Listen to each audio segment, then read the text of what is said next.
Hello, everybody. Your Raptor Archaic Hammer. Welcome, welcome. Good afternoon slash morning to you, your Raptor. The Archaic Hammer, I am starting some minis that I was assembling yesterday. So yeah, we are on that. Let's jump on over. And let's talk about what we're painting today. So, we're working on Emperor's Children. And I have some Emperor's Children here.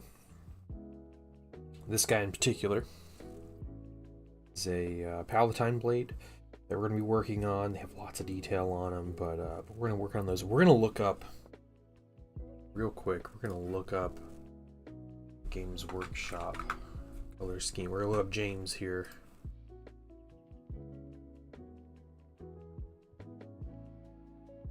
This has to do, okay, Palatine blade. And these guys today are $81 for 5. Ralderon? No, I do not. I do not. Hey, what's up, U1? How you doing? Already afternoon for me. Yeah. You Europeans. It's DPD stream. Well, Hell Monsters. Nice. All right. Let's see. Okay. Okay. So, real quick, the color scheme on these guys. Their tabards are black. The shoulder pauldrons on the inside are white. They have gold on their elbow plates and their trim and basically all of these details, except some of their shoulder trim is black.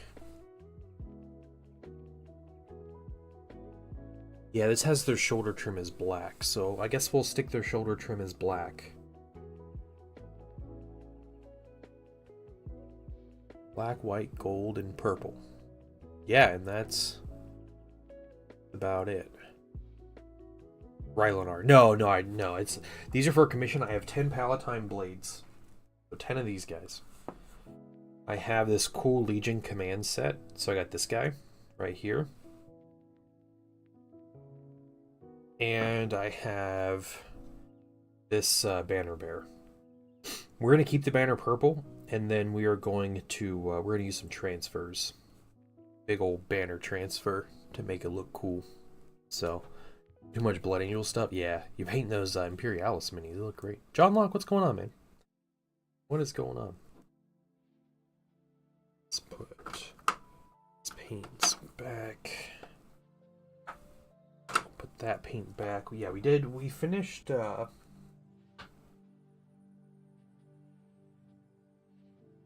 we finished the base for my Thousand Suns. I painted this real quick last night. I just need to varnish my Thousand Suns Librarian.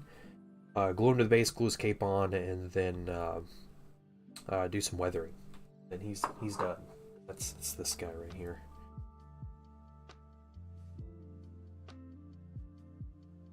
So that's been the big thing, but we're gonna get out these Palatine blades. Set up here ready to paint. We're going to start with a dry brush on the purple. Not as much purple on these, but we still need to get that first. I'm gonna be gentle. These are resin, so I don't want to be in a position breaking minis. Okay, we got that. What we're going to do, first step for the dry brush, we're going to use Royal Purple, which is the base coat on these minis, and this Faded Plum. And we're going to mix about a 2-part, 1-part. We're going to dry brush, and then we're going to switch that to 2 parts, 1 part here.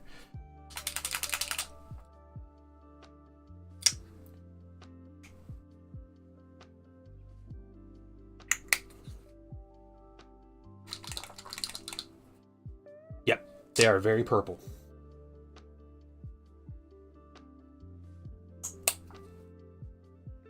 Very, very purple.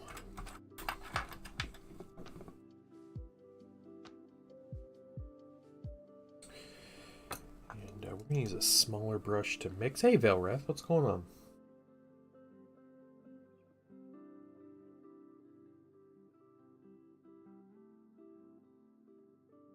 Let's paint up, then we'll get our dry brush out. dry brush. This is how I like to paint Space Marines, because dry brushing is way easier, less time consuming, and looks about just as good, sometimes better, than manually edge highlighting everything. Okay.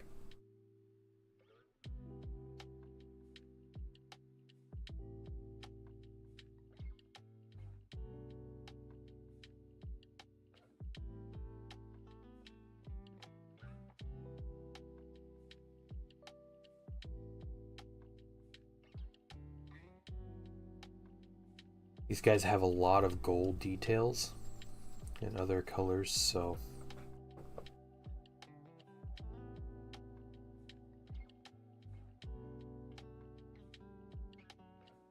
purple dry brush should go a lot faster. Force myself into a long break from reading and writing. Okay, alright. Well, there you go, take a break. Now's your time.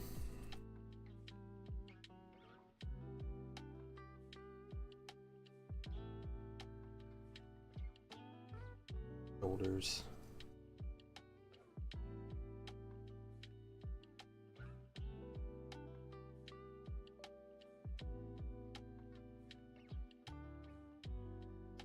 Okay.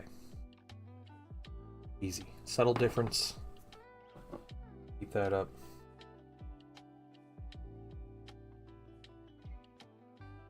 Probably get a hit up a little better.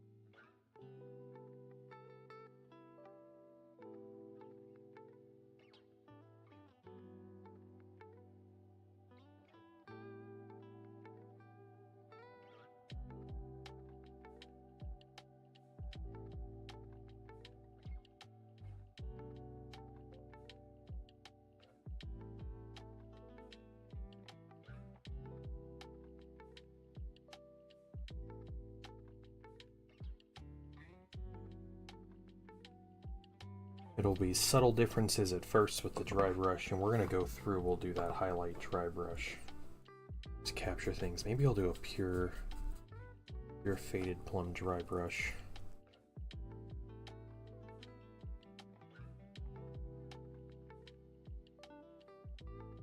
Really catch edges.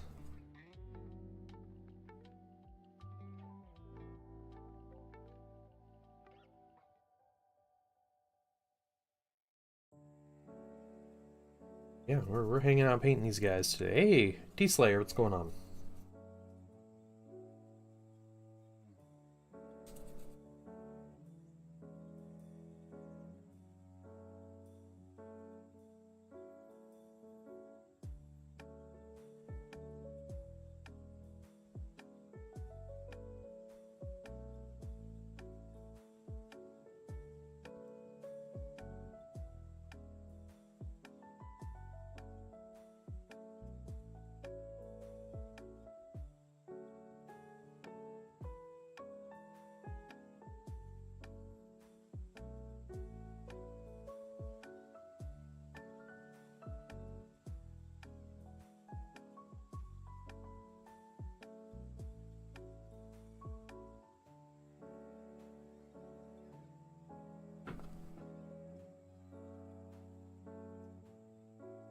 Mr. Banner. We're gonna wait to paint this banner.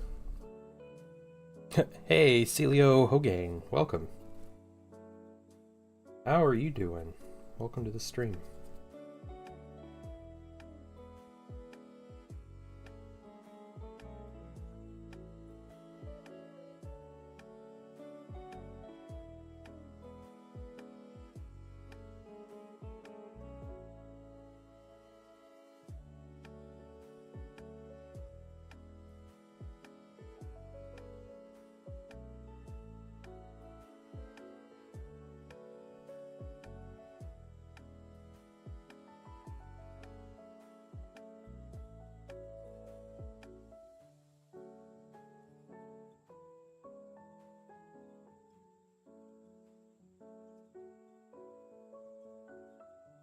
So what I'm trying to teach my son is how easy it is to dry brush Space Marines and how good they look.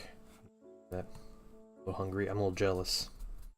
What are you getting? What food? What food you about to eat? Unless you're ashamed. Unless it's like Taco Bell or something, or worse, like Arby's. Then you don't have to admit it. But instant ramen. Okay. Doesn't sound too bad.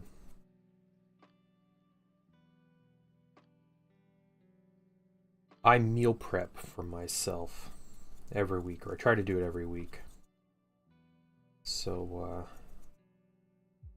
this week I grilled chicken thighs and made some rice. A little bit of rice, chicken thighs, and then what I've been doing, I bought a bunch of zucchini because I love like grilled zucchini and stuff, but every morning I'll chop up a zucchini, like a whole zucchini, and put it in the air fryer with some seasoning, and that's what I've been eating. So entire zucchini, which is that's like a cup and a half of zucchini, and then rice and amazing grilled chicken thighs. So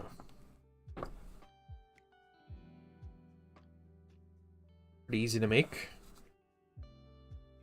really good for you. So what's up, Spill Paintpot?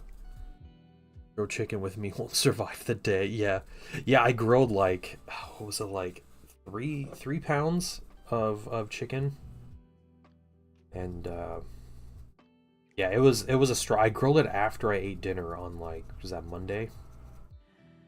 Yeah, because I did it on Monday, and I ate dinner, and then I grilled that chicken, so I wasn't hungry. So I tried it. I was like, man, that was so good. And then but I was able to resist because I was already full from dinner. But yeah, and I just split that 3 pounds of chicken up over to the next 4 days. So I got one more portion to eat tomorrow.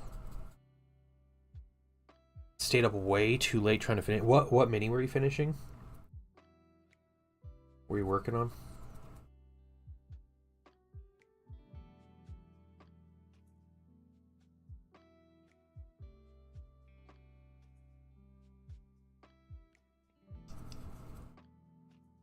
Malifaux mini called the Carver. Oh, okay, nice. That's like 1 to 2 meals. Yeah, it is for me too, Veilwrath. But what I have been doing, the past couple months, I have been like calorie counting and like tracking macros. I've been like I've lost quite a bit of weight. I am down 29 pounds. 29 on the dot today. So, trying to eat better, which means portion control is a big thing. And when you're calorie counting, the portion control is a big part about that. So, like, could I sit down and eat 3 pounds of grilled chicken thighs? Yeah, I can. I totally can. Like, it sounds incredible, and I want to, but I don't know what many called the Carver, and you weren't near my guys. Yeah. That's the point of the name. Yeah. Hey, thanks, man. Yeah, that's pretty tough. So the worst part is, like, me being, I don't know, trying to stick with my goals. I haven't, like, told anybody in my family besides, like, my wife and son. Like, they're the only ones that know that I'm doing this. And I was like, I got a while before I see my parents. And so, like, it'd be fun to be like, yeah, look, I lost a bunch of weight. Like, that's cool. And my goal is 35 pounds, my initial goal. Well, my parents just told us that they're coming up into state, because they live out of state. They live a couple states over. So they're coming into town first day of November. And I was like, cool. Also, crap. Like, I want to hit my goal before I see my parents, and my goal currently is saying I'm going to hit that goal like November 5th or 6th or 7th or something around there. So I'm not quite there. And my mom is texting me like, we should go to that Korean fried chicken restaurant and all this stuff. I'm like, man, that sounds so good, but I can't say no. I can't say anything right now. Yeah. Those chickens. I know. I know. I grew up. I have two older brothers, so growing up, I completely understand how my mom would make a 10-pound batch of mashed potatoes, and it would like last the evening, and like that was it. Dinners are my biggest meal. Otherwise, I just have a sandwich and a handful of pretzels. Yeah. I have learned so with like the research I did before I started losing weight. I actually learned what macros were and everything. It's just protein, carbs, and fat. Like that's all it is. And like you're supposed to have a certain ratio, and the ratio is supposed to be more protein than anything else, and then under certain percentages of carbs and fat. It's like, all right, we could do that. So that gets pretty difficult as you go on. If you're just eating like chicken all the time, like you're good. You're just getting nothing but protein. But one of the things that I had read talked about how it's a little easier, a little better if you front load your protein. So eat all your protein in the morning, and the protein helps you stay full, through the day, so you're not miserable all day, and then kind of make up for it in the evening. So eating chicken for my breakfast slash lunch, gives a lot of my protein, and it helps me like hit macro goals, but then like also like I feel good through the day. I'm not like miserable and hungry all day. Like I can talk about food right now, even though I haven't had like a real pizza in a long time. But yeah, that's what I read. So I try to like front load, and also painting wife is allergic to chicken, so we don't eat chicken for dinner in my house. So if I'm going to eat chicken, it's going to be on my own, or with the painting son. But the mini, yeah, you do not want that thing close. Oh no. Every pizza's a personal pizza if you want it to. That's true. That's true.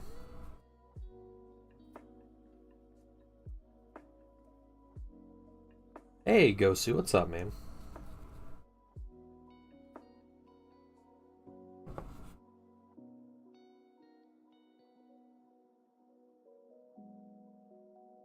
Homemade cheesesteak pizza for my birthday next week. That sounds really good. Yeah, sounds really good.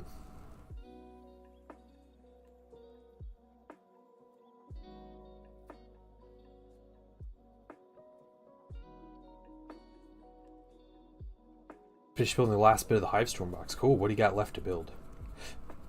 Excuse me.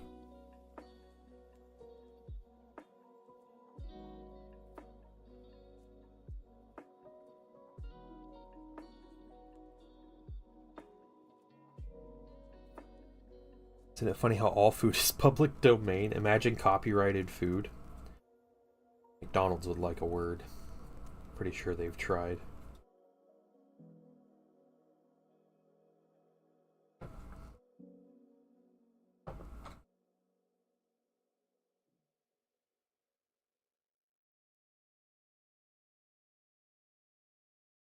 Also, Celia, don't give anybody any ideas, okay? Nice details on the minis. Thank you, Troy. I appreciate that. We're just getting started on these. This may be our last stream with these Emperor's Children, and I'm hoping it is. I'm hoping enough done today where I can finish these up this weekend. Maybe get them mailed out next week, early next week. And we can start on the next thing, which I have two kind of smaller projects, commission projects. One is Star Wars, and the other one is the Old World. The Star Wars one is definitely smaller than the Old World project, but yeah, it should be a lot of fun. Trademarking a specific dish might be possible, yeah.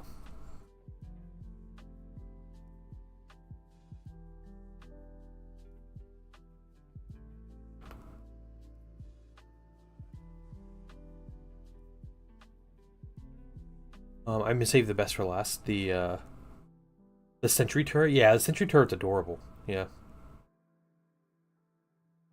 What?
I tried out the new game made by Brannigan's Brush, the streamer and friend of the channel. He made a game for Steam. It has a demo right now called Dice a Lot. It's a mix of like Farkle, but it's like roguelite. It's really interesting. Pretty bare bones, but I can see some potential. I used to play a lot of Farkle when I worked at like summer camps and stuff. Backpacks are different, fit from the older GW pins in the Heresy design. Oh yeah, the backpacks fit different on the newer minis.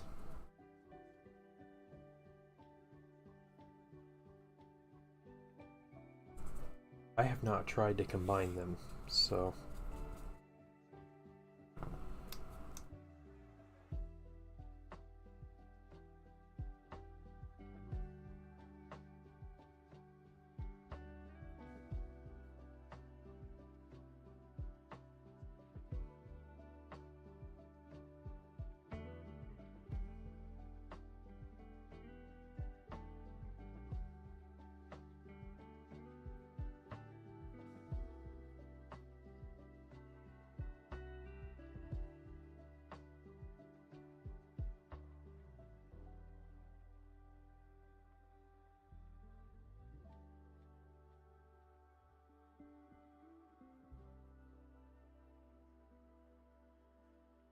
okay.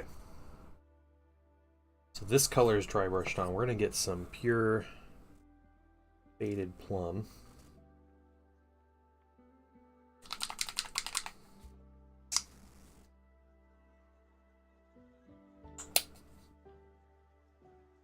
Over this color.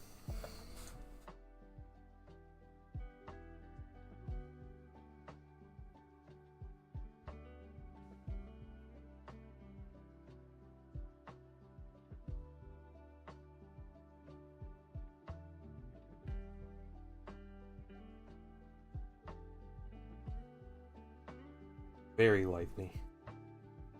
Just wanting to catch edges.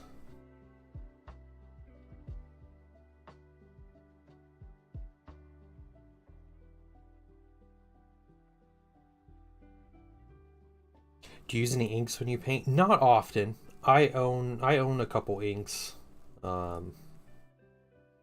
Occasionally I use them through an airbrush because they flow really nicely and they have like, you know, really high pigment count and everything. But no, I typically don't use inks a normal paint session or color scheme.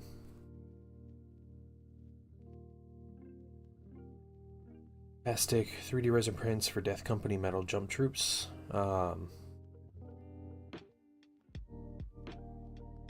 Okay, huh, interesting. Oh, sorry, you had to pass on that. That's bad.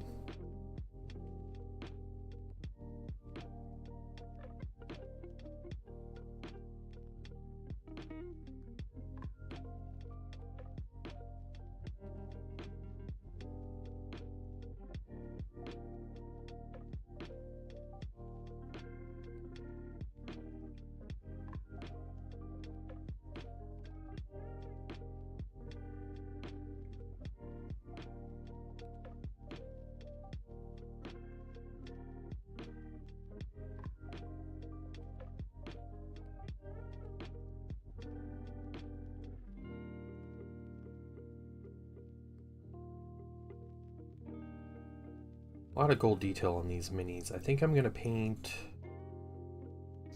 black first, and then we'll do our bronze base coat for the gold.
So Heresy Thursday is a big disappointment. I don't know why I'm even surprised anymore. And I'm disappointed in Heresy Thursday. I thought it'd at least be the minis that they leaked on from Legions Imperialis, but it's not even that. Yeah. Be ready to be disappointed.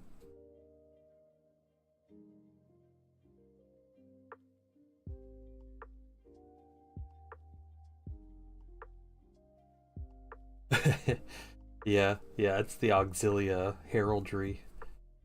Part 4, apparently. They got 4 parts to that. Yep.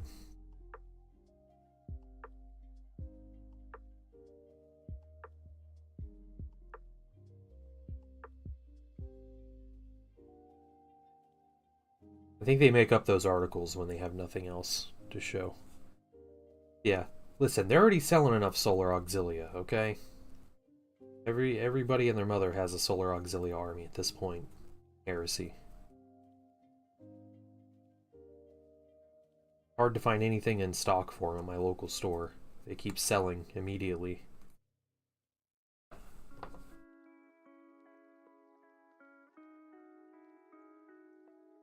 Are Solar Aux going to be the new Space Marines?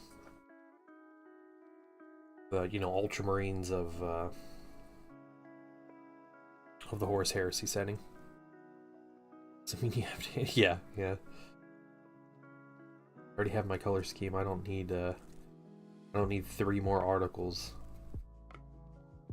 Show me what other color schemes they are. You know, it is interesting in that article, they talk a lot about first line. Like, yeah, the Solar Auxilia are the first line. They're the, assault groups that, take the planets and stuff. Like, that's what they do. And in the Heresy, they also have rules for the third line, which is the militia. But there are no rules for the Imperial Army, which is the second line. Like the planetary defense forces, like the professional armies. And I would be really curious and happy if they... Well, I'd be happy if they came out with rules for those, but curious if they ever do. Because it'd be nice to have, like, a, Imperial Guard equivalent army, but they're not, like, complete rabble, like the militia.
Big fan of the new Dark Mech Walkers, yeah. I think it's really cool you can play them in Titanicus. I was reading a discussion about them, and someone brought up a really good point that those minis might be out of the scope of 28 mil Heresy. They're really big, and they're really, like, spindly.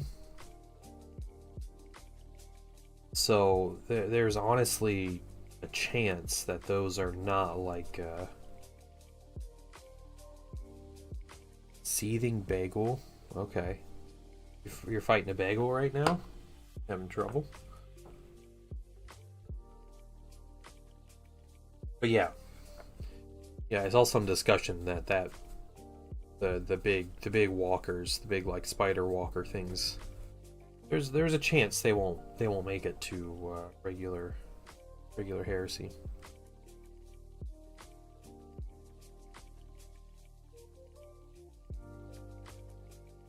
Yeah, they don't have a lot of mass, but I think that's the problem. Like when you get to big things like knight-sized things, you know, they got to be like big and chunky so they don't just like wobble everywhere. Like I have my Void Dragon mini.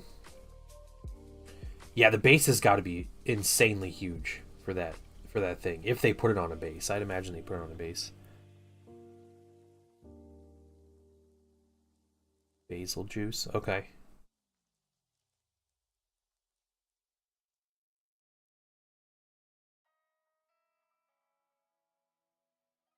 Yeah, I don't know. I don't know. It'd be really cool either way to see. Like I'd be pumped to see one of those things. Or multiples, I don't know. What if just like you just take 3 of those? It's like a Knight Army equivalent. What if that is what Dark Mech ends up being in 40k? Just like a giant Knight equivalent army. Yeah, yeah, seriously. Ooh, I would love to paint one of those things.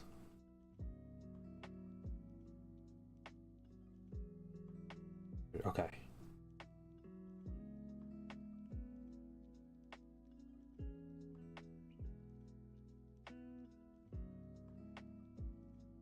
If it doesn't look like a bagel, I'm gonna be really upset. I'm just letting you know that. Oberion.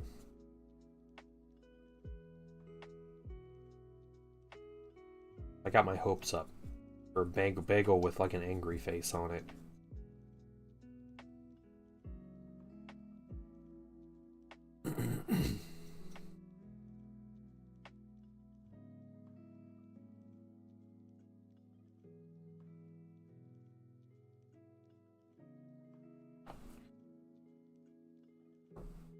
Hey, retired 11B.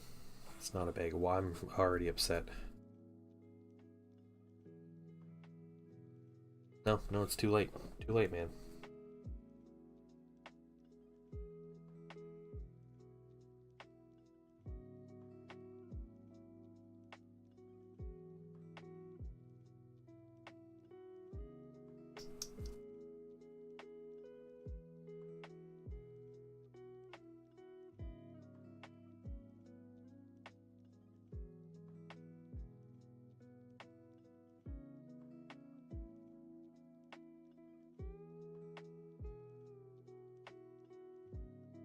You want me to ban? Yes, yes. If it is not a legally distinct bagel that's in that video showing that monster, Oberion gets banned. Just what we have to do. Not that I'm choosing to do it. It's what has to happen. Sorry, Oberion. Better hope it's actually a bagel.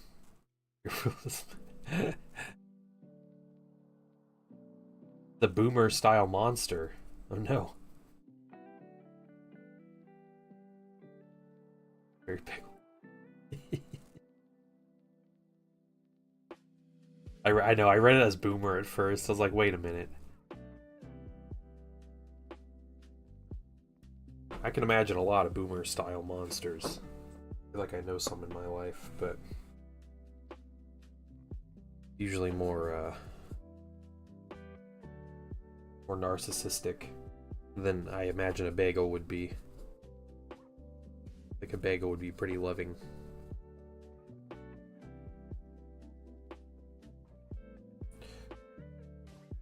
Or should be in a golden age of technology, an AI automated weapon battery with a demon shield melded from 1,000 demons.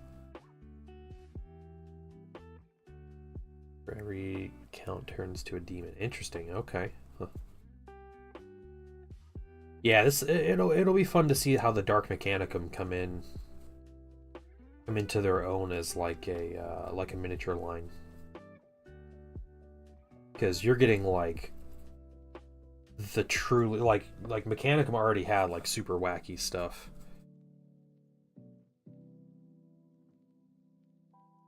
And this is just off the wall craziness.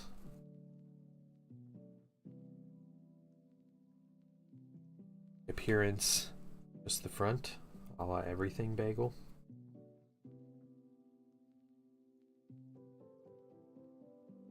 I don't know, man. I don't know. Okay, I'll check it in a minute.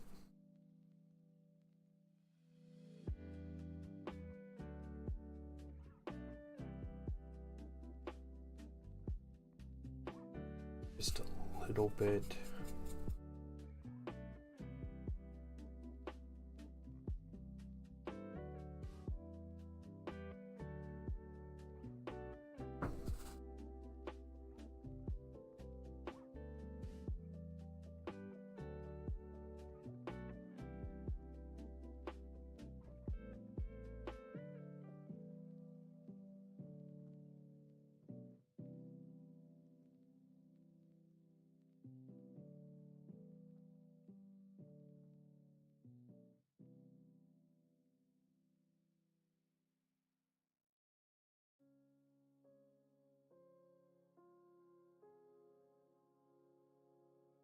Okay. A little bit of color on the base, or on the banner. We can.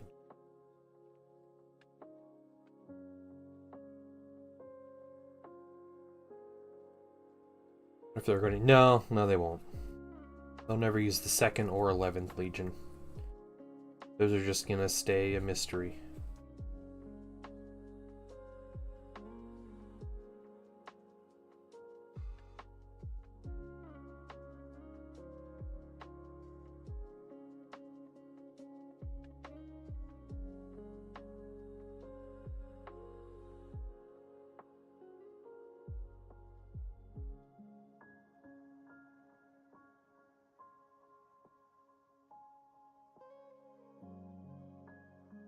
Alright.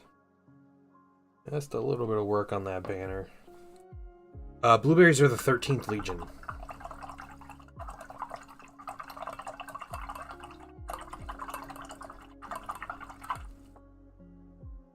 If you played Space Marine, you should know that, because everything is plastered with the number 13 all over it.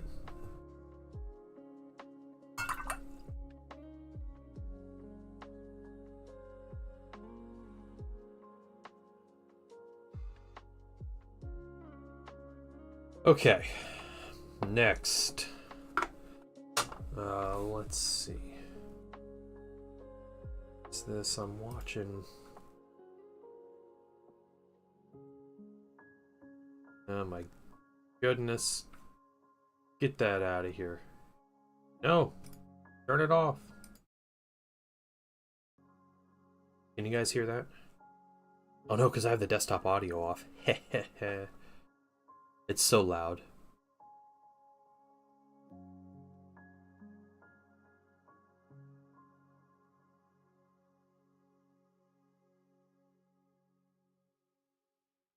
Wait, which one's the bagel? Neither of these look like a bagel.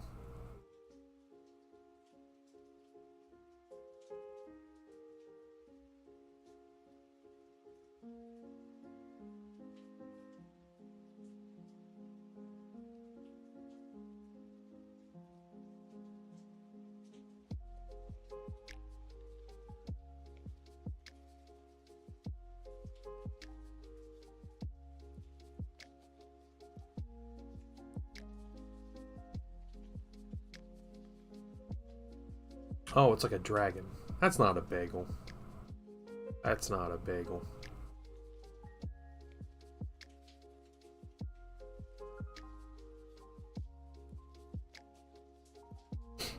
Okay. Hey, Phaedrus, what's going on? Alright. You got a good idea for the 2nd Legion? Okay, alright.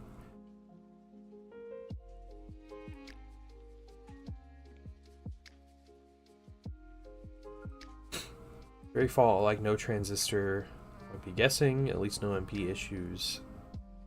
To employment growth in the dark age of human history. Okay. Oh man.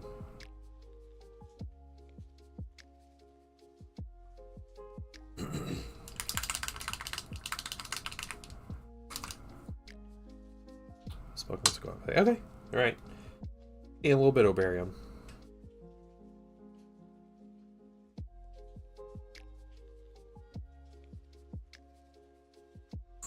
Okay, we're just getting some coal black. We're going to paint different things black. We're gonna wait. Feel smart? Oh yeah. 4 more plague monks. Already had the pieces clipped. Nice. Hey, okay, we're getting stuff done. It's good. It's like an under. Oh, I think. Won't get much black though. It's fine. This guy will get some. And we'll start on him.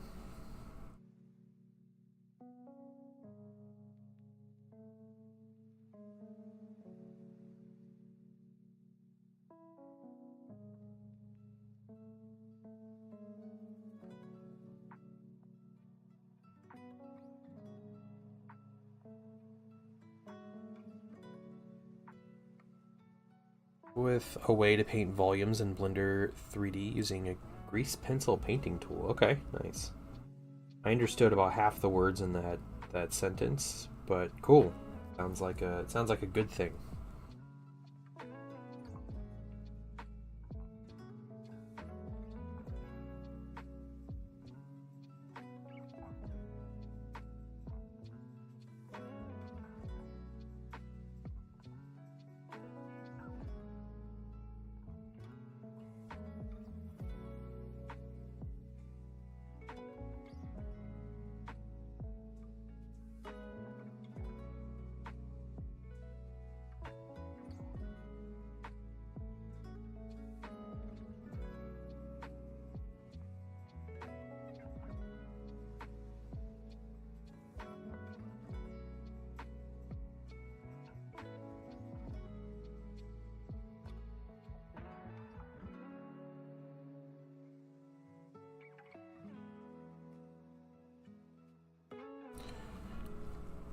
Painting blobs. Okay.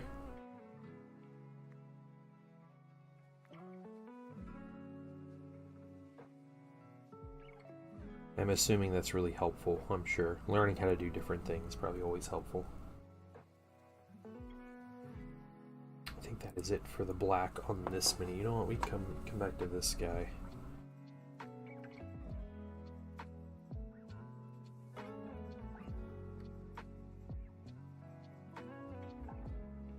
Bolter casing.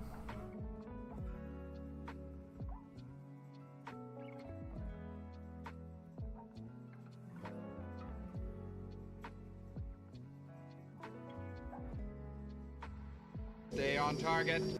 Oh, sorry. Thank you.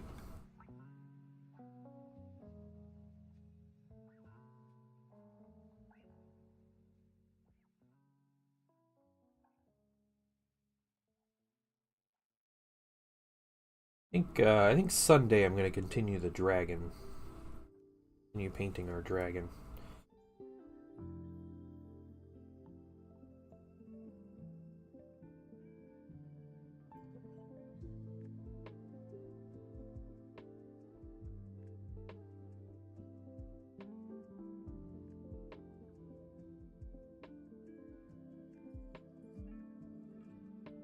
Come back and get all of the inner joints on everybody with black as well, but we'll do that with a more detailed brush.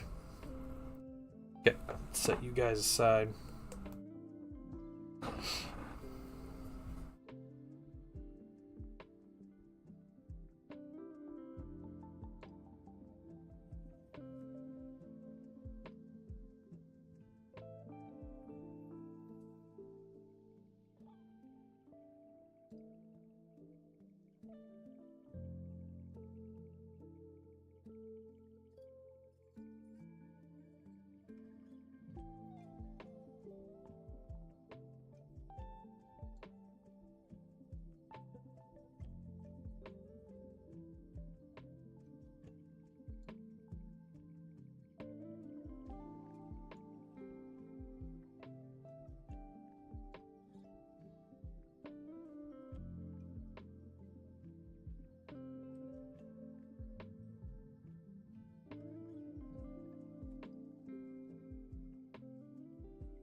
back and get the other parts in a minute.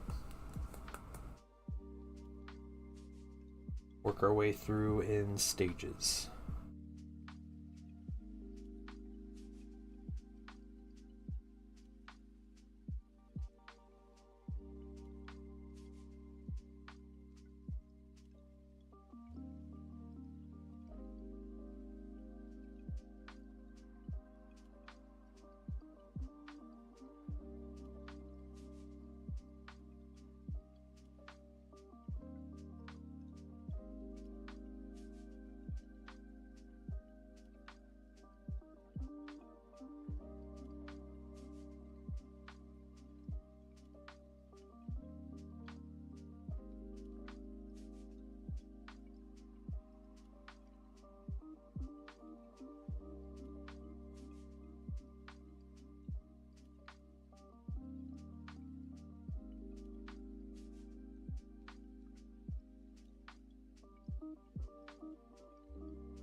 Right.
Right. Painting up this purple, or this black over the purple. All I'm doing. And these tabards first, and then we'll come back and get shoulder trim and bolter casings, inner joints, kind of like extra straps.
Okay, finish this tabard. Just get a smaller brush. We're gonna start working through shoulder pad trim. On the palette.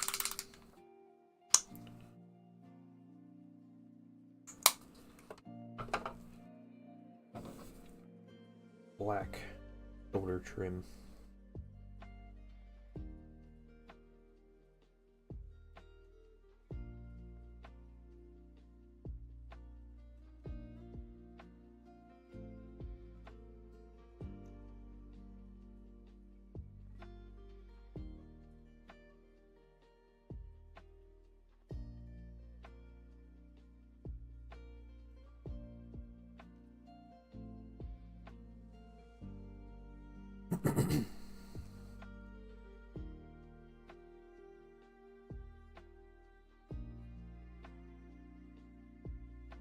Guys also have faces strapped to their shoulder pauldrons. This is a little weird, not gonna lie, but the Emperor's children, so.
Hey Zen, good morning.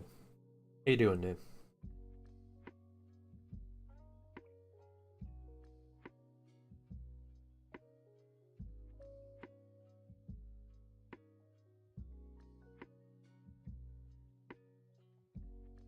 Are we good? Good. Good to hear.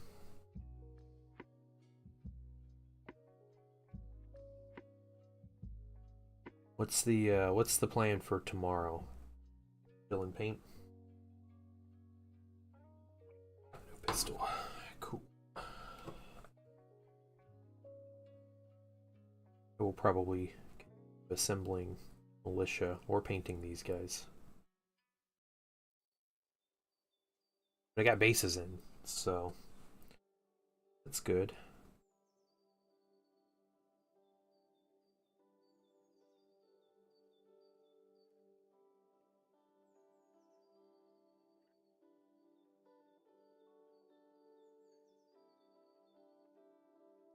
Sweet. Alright. It's getting into Warhammer the Old World, guys. Pretty cool.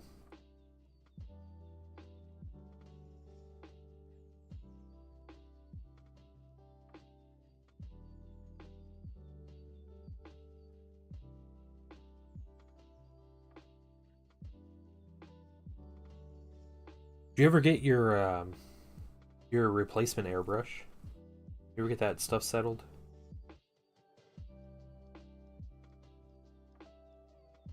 Or are you still waiting?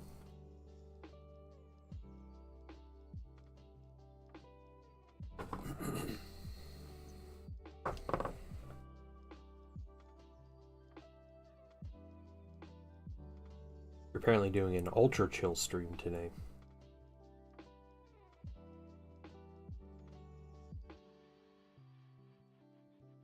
A new one to me on Tuesday. Oh, cool. All right. Hopefully it comes in any day then, right?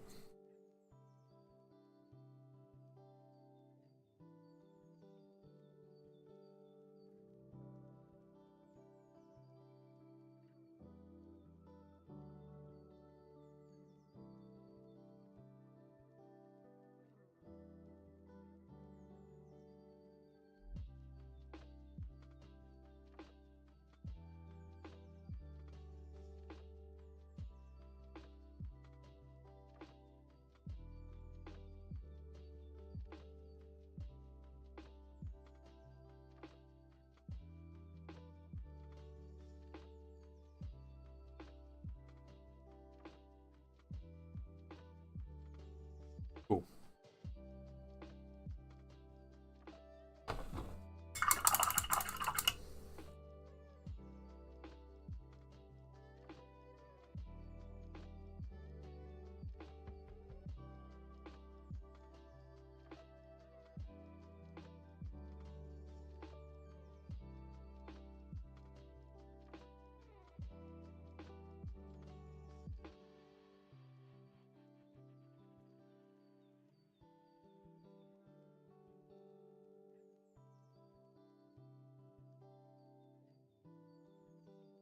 Saturday?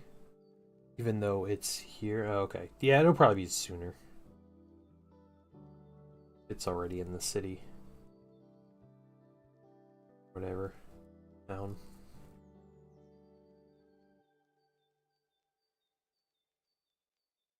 It's like when I ordered those bases.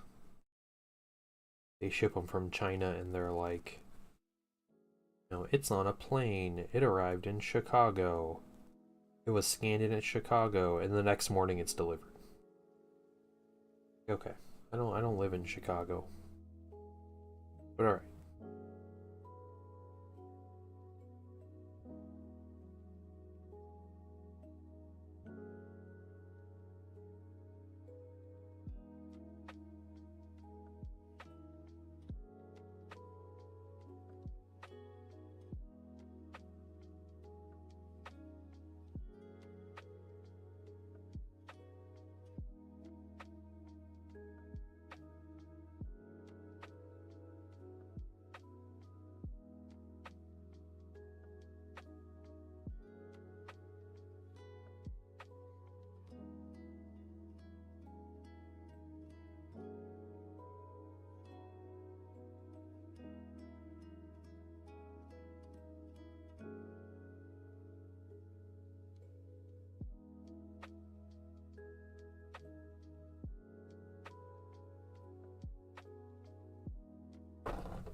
Cannolis arriving? Oh my goodness. Oh, that sounds amazing. Would you enjoy? $5 to ship to Ohio. Philadelphia. That's pretty crazy. Right.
I gotta say, it's really hard to tell which pieces are 3D printed and which aren't.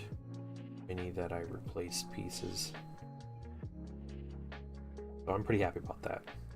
I got the base color on.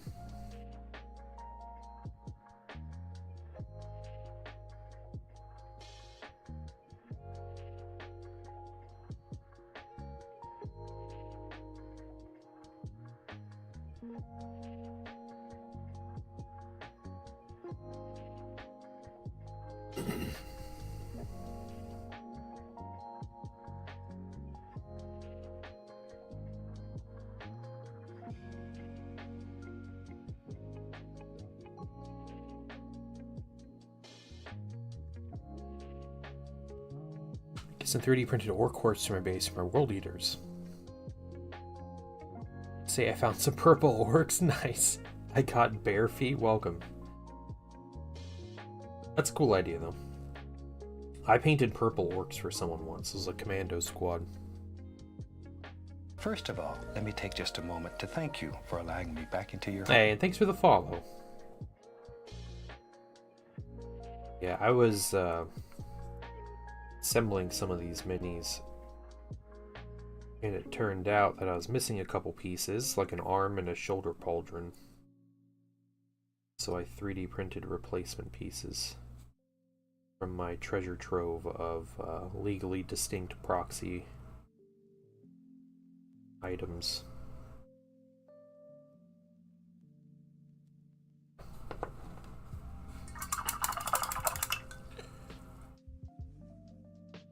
I do have to pick. Yeah, pistachio cannoli sounds so good though. New to the hobby.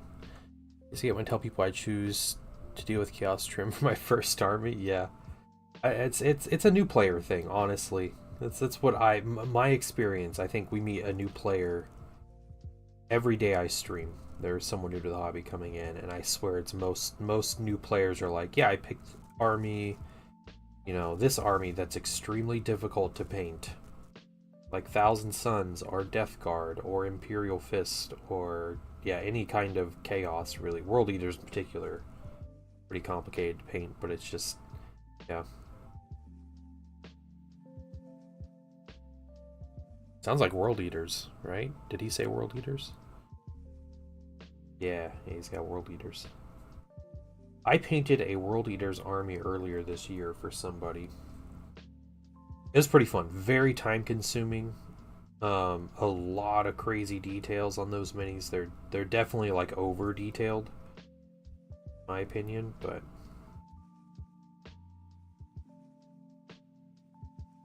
good looking minis though. Dabbled in the game, not long after Tower release back in the day. Yeah, man, when Tower released, I got that codex. I still have that codex. Yeah, the Tower, the cool thing that got me into 40k back in the end of 3rd edition.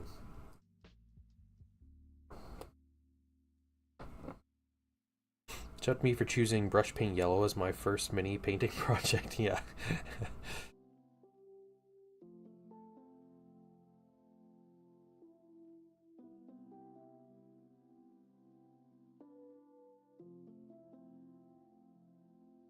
Reason I only got the patrol and Karn. Yeah. You know, paint them slowly. You'll get there. Just take your time with it. Try to find your shortcuts. All those things. Hey, Greenleaf, what's up? End of 3rd was so great. Iron Wars and Vindicators and Basilisk. Yeah. Yep. The extra heavy slot. Yeah, end of 3rd edition was like Iron Warrior's Dream. But that's when he had like the Chaos Legion rules and stuff, right? Like every Chaos Legion was unique. They were like 3.5 rulebook or whatever that was. I do not own that rulebook.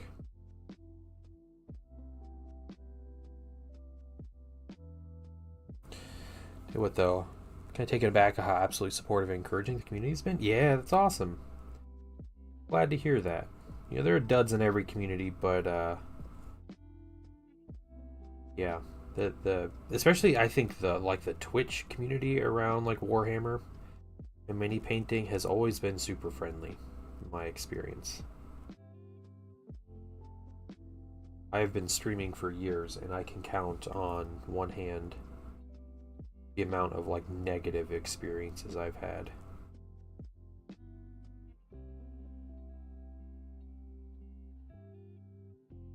3 and 3.5 codex, nice, nice, and the old Dark Eldar one. I have every Dark Eldar codex from 5th edition on, and I'll probably buy their 10th edition codex just to continue the trend. I also think I own every Genestealer codex, which I believe is 2. I think they just have 2 codexes, so it was 8th and 9th edition. Macaroni already made. Yeah, of course I did. So proud of you. It looks fantastic.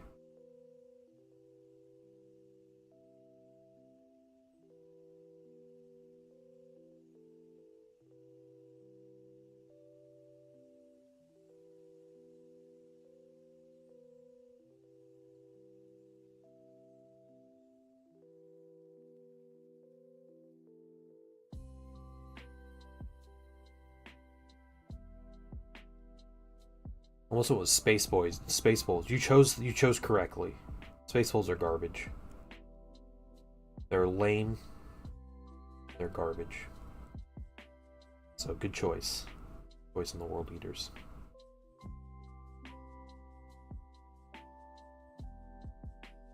Big boy now. Good. Good for you. Drunk space werewolves though? Yeah.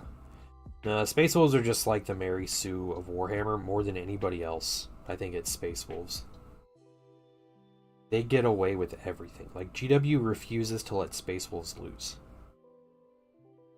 They just can't. It's impossible for GW to let Space Wolves lose in this setting.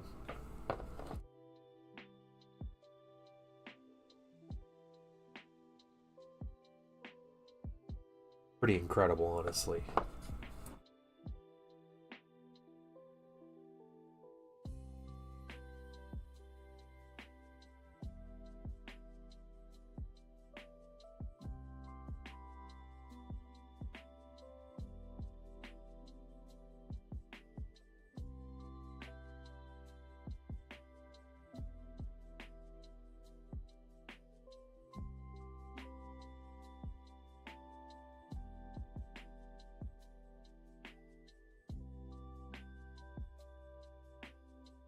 Okay, cool. Let's put these guys up. Let's come back through. Let's get the inner joints.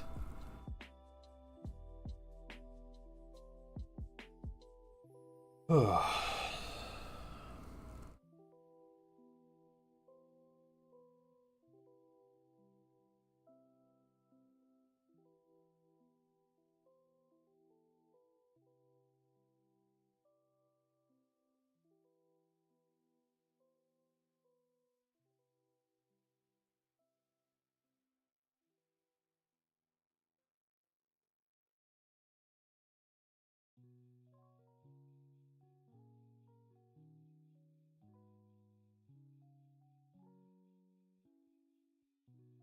And in true Emperor's Children fashion, they have all kinds of like straps and everything and things like that.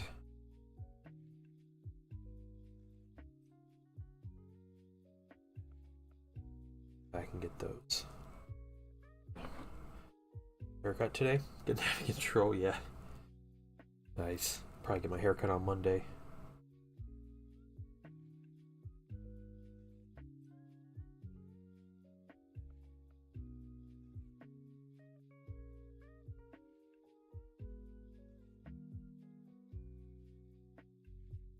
Came as close as I did just because I liked how bullheaded Lehman Russ is.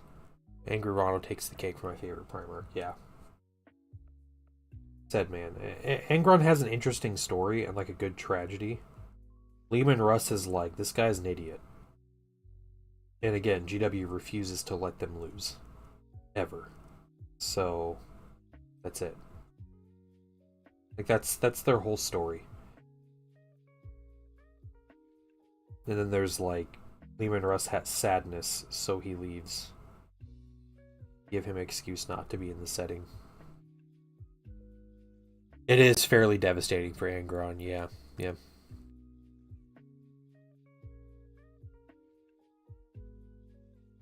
Hopefully World Eaters get some cool stuff too this edition with their codex. I think everything points to Thousand Suns getting some cool stuff, so hopefully World Eaters get something too.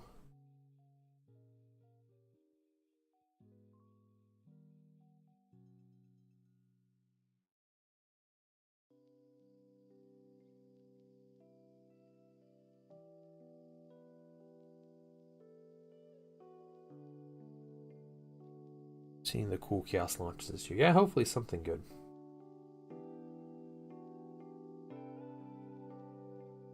I glanced over the points changes yesterday morning, and I haven't looked at them since. I know there were some like FAQ things. Is there anything else that was like really crazy about the rules changes? Not about changes, but just things that came out yesterday.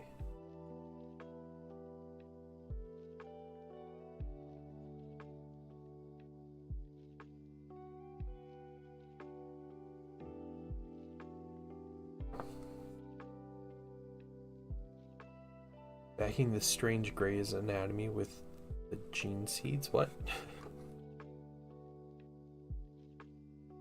Are you making up a TV show? Will you see it, do you think? I think I'm kind of in the boat of they'll get like a Legionnaire squad and a separate like Noise Marine squad. But I don't know. Maybe just Noise Marines as their basic infantry.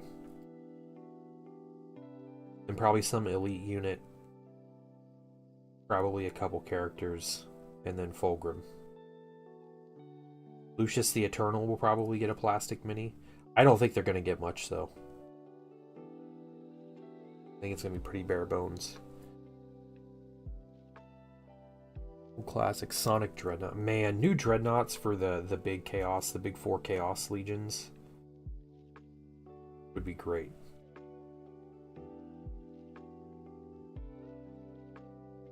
They need to update the poor Chaos Dreadnought too. Like, I understand it's not Primaris, but it's still super tiny. It's a little bit goofy looking on the table.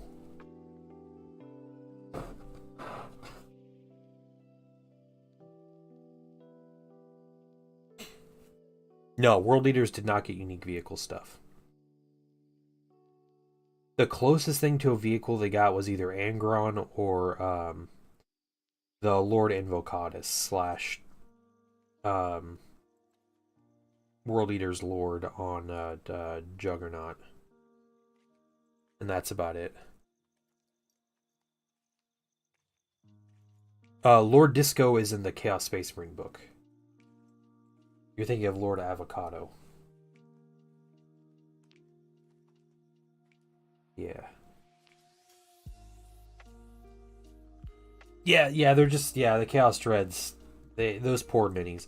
They're great looking minis, it's just they're wildly out of scale. They just don't work.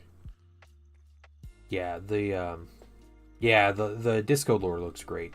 The cool looking mini. He's got cool looking like demon engine monster too.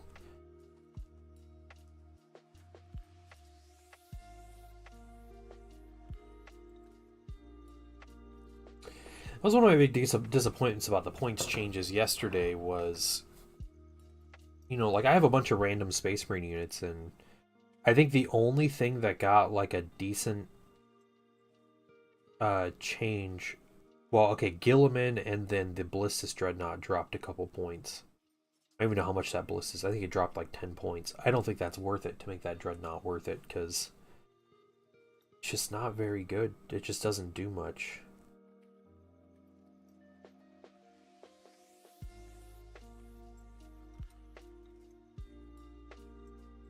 Maybe if it were 100 points. Need to find a Juggernaut body so I can put a Lord on Juggernaut. But mine's Avocado. An entire spare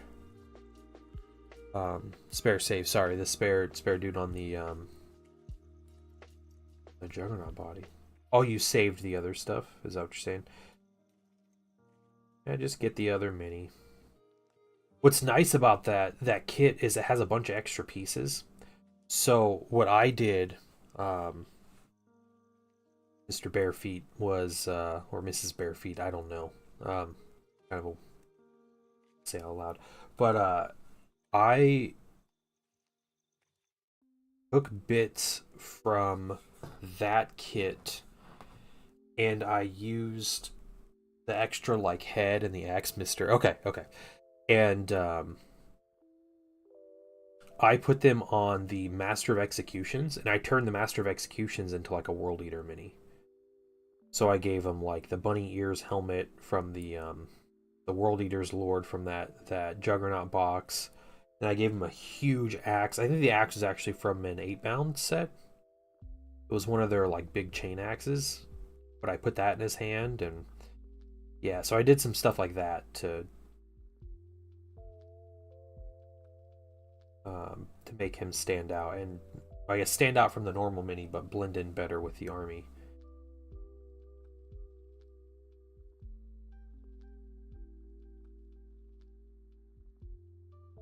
So never underestimate the bits.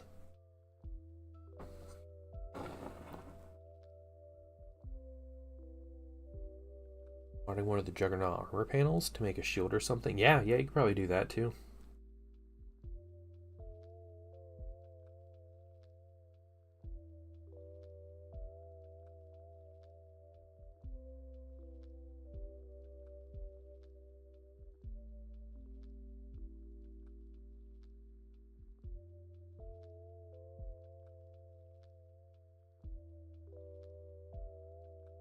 Yep, cultists. They should probably get cultists. Yeah. Do you think they'll sell out? I mean, they will sell out immediately because all of their stuff sells out immediately. But I don't know if there's more of a desire for Emperor's Children cultists than anything else.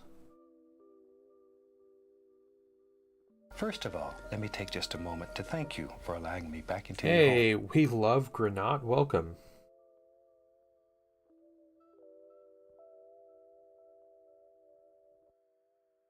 A Slaneshi. I mean, they'll have some tentacles, and like some of them will have one boob. I think is where GW would go with that.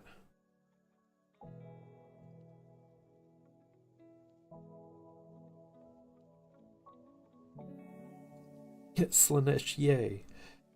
Good rest of stream. Get ready. Yes, Skull's been Skull thrown indeed. All right, you enjoy work. Thank you so much, Barefeet, for joining the stream, man. It was great to meet you. I should be back on Sunday night. And then we do Tuesday through Thursday daytime streams. So hope I get to see you again soon.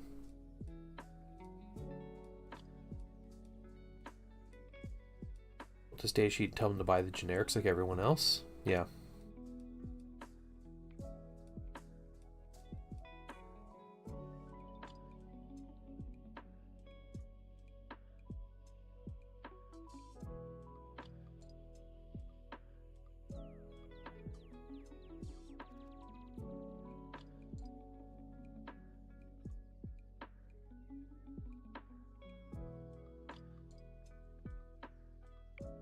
Okay. One more.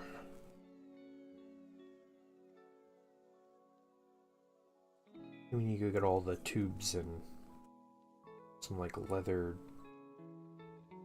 Assume leather like straps.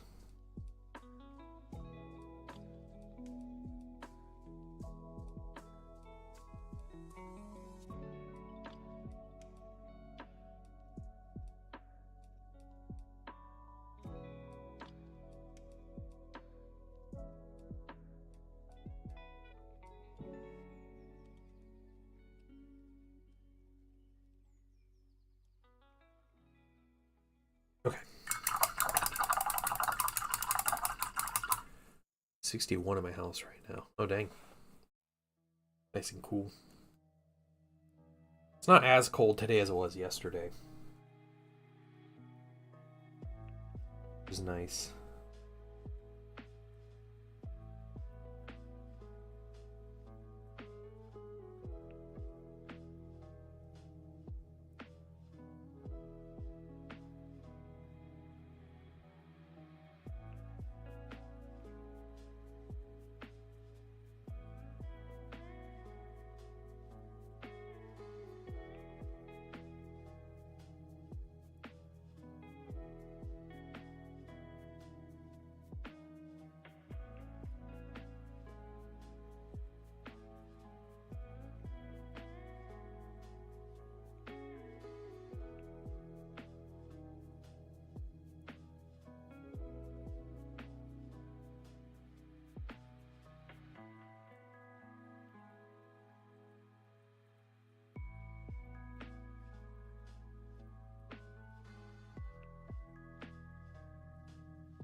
Okay. Way too many random scraps on these guys.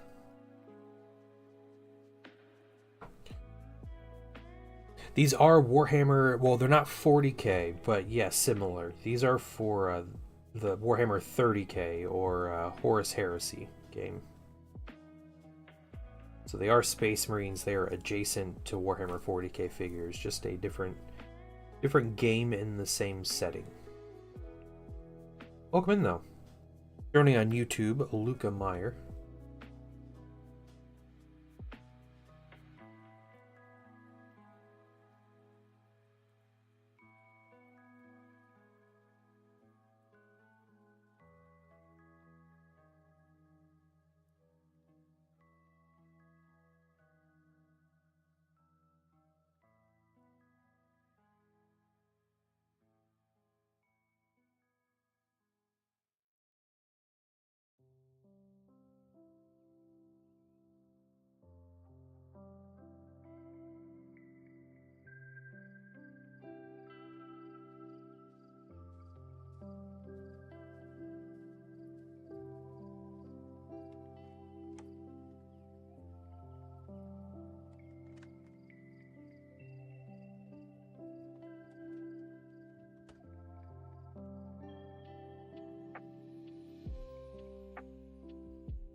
Get on here. Yes, it is. Nice. Do you know there's a 30k game? Yeah. It is pretty overwhelming. Yeah, I understand. I need some more black paint. Yeah, I really enjoy the 30k setting. I probably enjoy the gameplay more than 40k, but everybody has different preferences. There's no Xenos in 30k. Doesn't mean the game is boring, but I know people like their Xenos. I like my Xenos. I have 3 Xenos armies, 3 alien armies in 40k.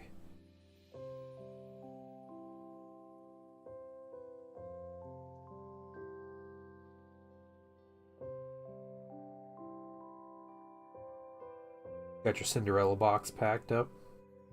Nice. Nice.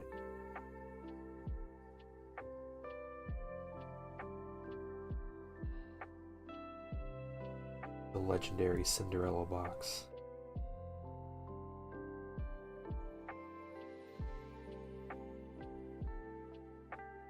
What's your favorite faction? So I'm a huge fan of the Thousand Suns, but I own an army for Thousand Suns in 30k, so it's before they all turn to dust and the big rubric and everything.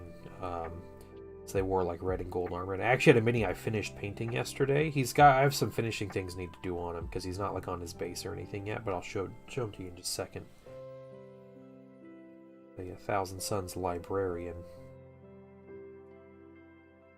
These minis I'm painting right now are Emperor's Children during the Heresy. They're 30k, and they are bad guys, but this is for a commission. So these are not my own Thousand Suns. So this is the Librarian. His cape is a separate piece, but this is a Thousand Suns mini. From the Heresy. Pretty cool, in my opinion. So he's got a big cape, and he's going to go on a base. The base will look something like this. It's a mostly finished base. We got some weathering to do after I glue the mini on the base thing, but example of my Thousand Suns or my Horus Heresy army, or 30k, however you like to refer to it.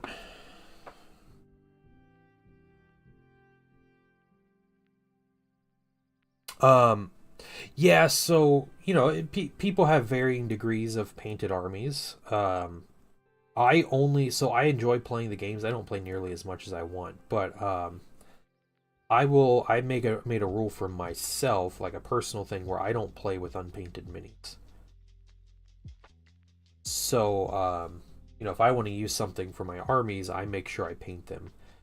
With that said, my Thousand Suns, I have about 8,000 points worth of Thousand Suns painted.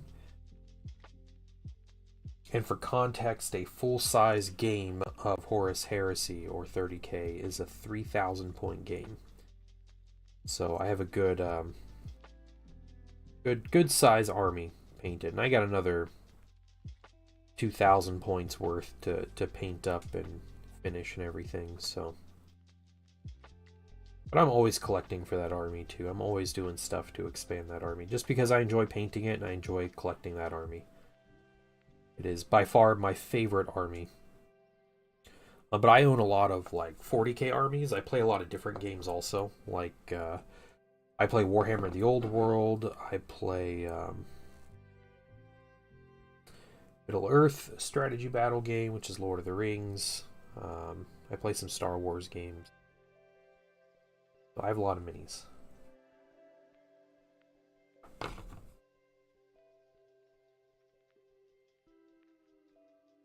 I remember not to forget these tubes. Okay, thanks. Yeah, I've been in this hobby for a long time, but also I do this full time. So, you know, I stream and paint minis for commission full time. That is what I do. So, a lot of fun using poxwalkers and demonic demons. Yeah. Poxwalkers are cool. I have a bunch of poxwalkers I painted as like generic zombies.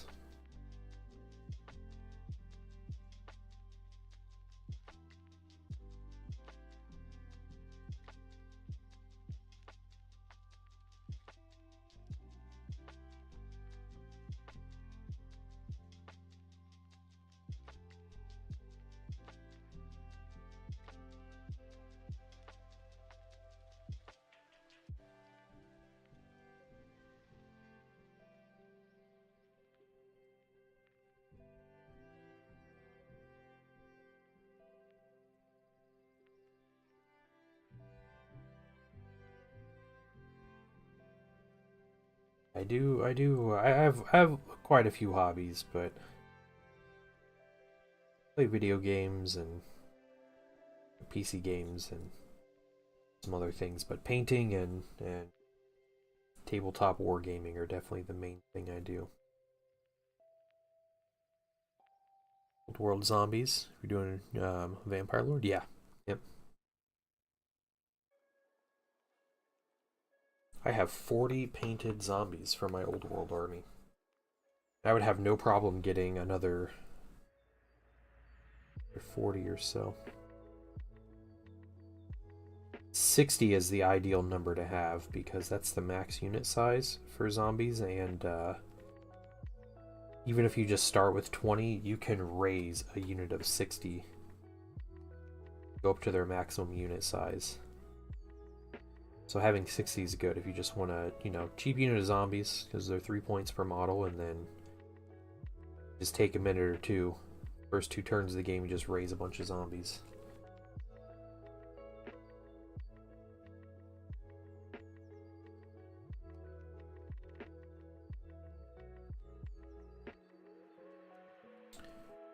Do you like dice a lot? I think it was pretty good. It's super basic, but I can see potential. Like I was telling you last night, like I used to play Farkle literally every day. At a summer camp I worked, I had a couple like boarding card games and little like games to play with kids, and they always asked, like there was a couple that were like regulars, but Farkle was one of those. And it was great because you could just sit down, you could play it in 10 minutes, you know, with like 4 people or whatever. It was really easy to explain. He has some of his Farkle rules wrong, and that bothers me.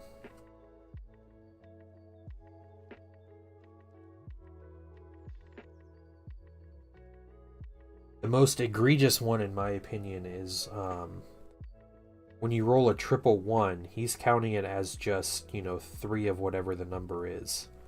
That's what you do for everything but ones. When you have triple 1s, it's actually 1,000 points. It's supposed to be a big roll to get triple 1s. But he's just like, no, you get 300 points out of it. That's my big nitpick about it. But how long does a tabletop session usually last? How long do you play once you start a game? So I'm playing a full-size battle of 30k, depending on how well people know the rules. You know, like 40k, 30k. 40k game, you know, 2.5 to 4 hours. 30k, it's pretty similar. You can finish games pretty quickly, but 30k tends to be, it's a lot more rules heavy, and so, you know, I can spend 5 hours playing a game of 30k and not really, like, bat an eye to it. However, if you're playing against someone who really knows what they're doing, if you're both familiar with what's going on with the game, and you're both familiar with the rules, you can finish a game in 2 hours. There's also, like, there's the whole aspect of, you know, that we're playing these games to hang out and have fun and to see people and everything. So it's not all about just moving as fast as you can through the game. There's a lot of stopping and chatting and, you know, just hanging out, looking at each other's minis, like talking about the cool moments that are happening, laughing at the dice rolls, you know, or crying at the dice rolls. There's a lot of that kind of stuff. So if you're just hanging out and playing a friendly game, like, that extends, you know, how long the game takes. But I tend to be a pretty fast player when I play games, and I try to be aware when I meet people and I'm familiar with how someone plays. I try to be aware of, like, the people that, if you say something to them, instead of, like, you know, moving the minis while they're talking, they'll just stop everything they're doing and they'll just tell you, like, some story or answer your question with, like, a big story. And that's something that's, like, a little pet peeve of mine. So I try to, like, when it's someone else's turn, I try to be, like, completely silent, and then I just talk on my turn. With some people, I don't do that with everybody, but I do that with some people, especially during, like, an event where we're being timed or something like that. But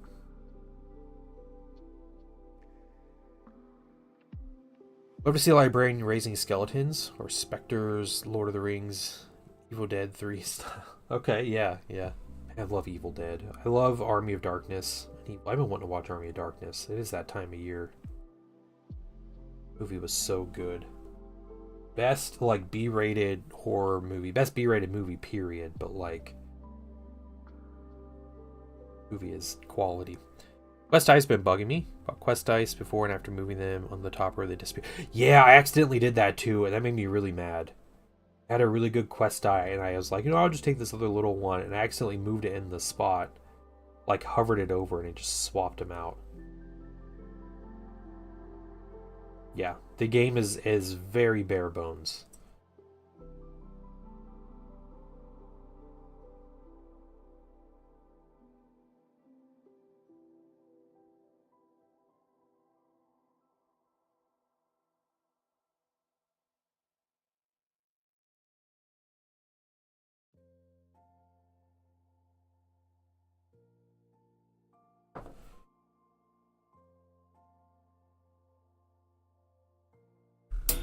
Alright.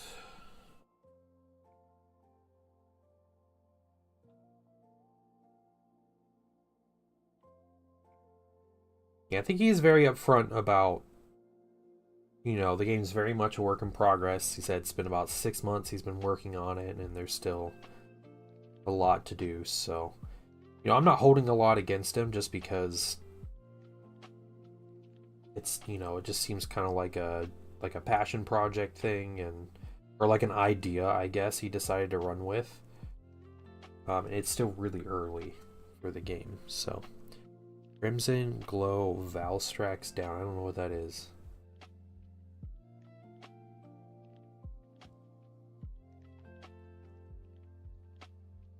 Is that a monster, Oberion? Are you killing monsters again?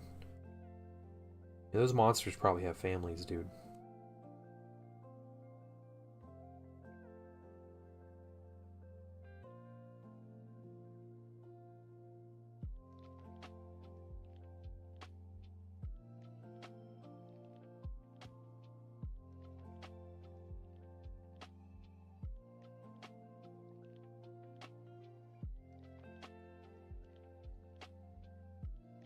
Yeah, chat. It's not chat. It's just Oberion.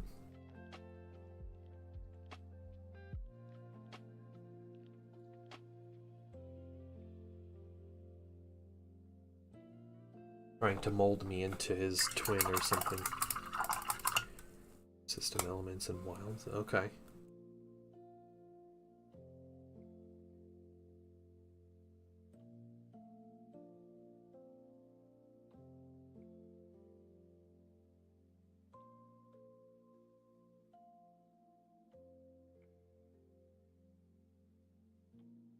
A game that always looked interesting to me, I doubt I'd ever try it.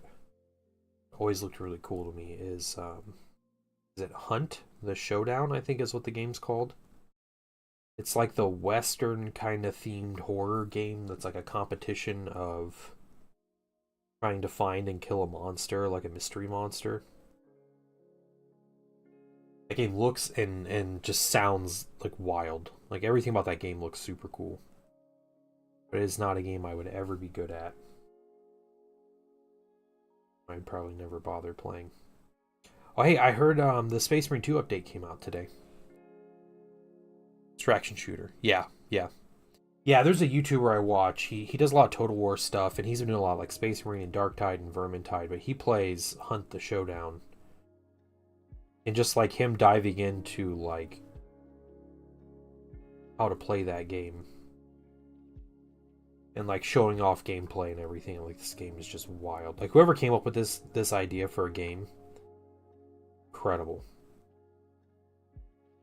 But yeah, the patch, the update for Space Marine is live. So the new operation and I think the Dark Angels stuff is all up.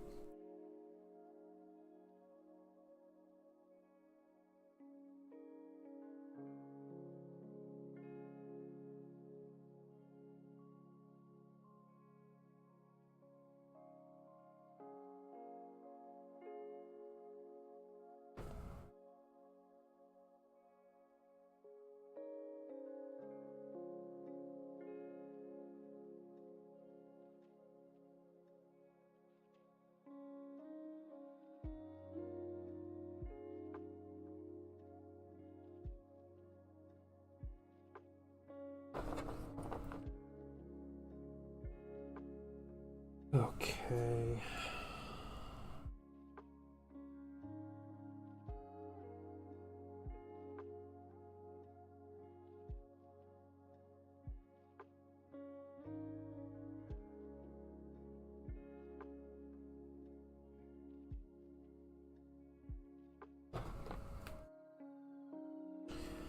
Let's see if this guy has anything extra on him. Don't believe. Oh, he does. Backpack.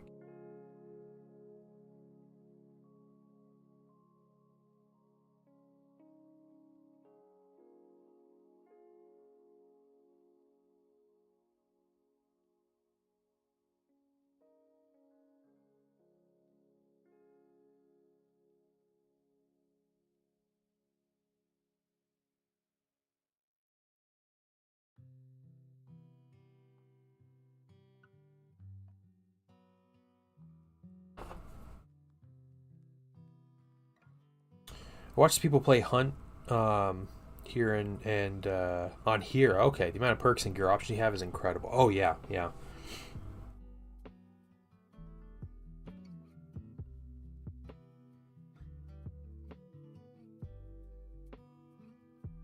Like I mean the depth is one thing, but just like the concept of the game is wild.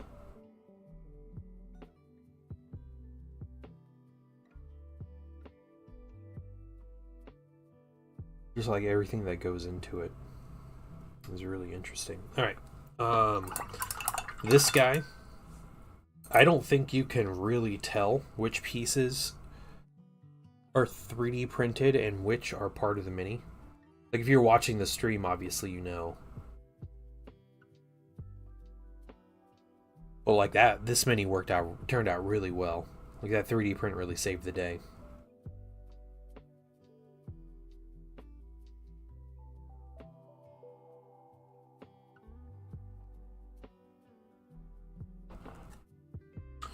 Happy about that.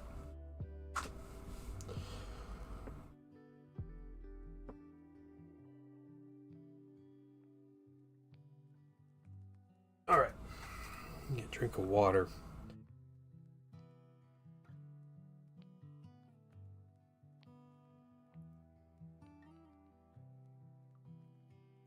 And I think what I'm going to do, I'm going to take a quick break, guys. I'm going to come back and I'm going to paint some bronze on these. That's what we're going to do. Back in a couple minutes, guys.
Hey, got the carver done.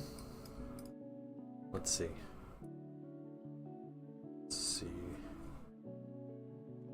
Nice. Oh, that's the pumpkin man. Yeah, it looks great though, Spill Paint Pot. Looks really good. Well done.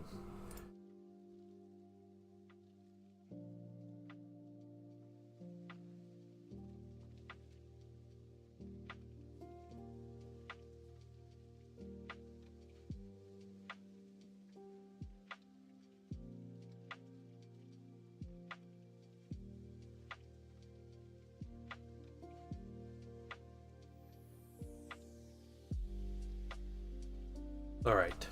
Alright.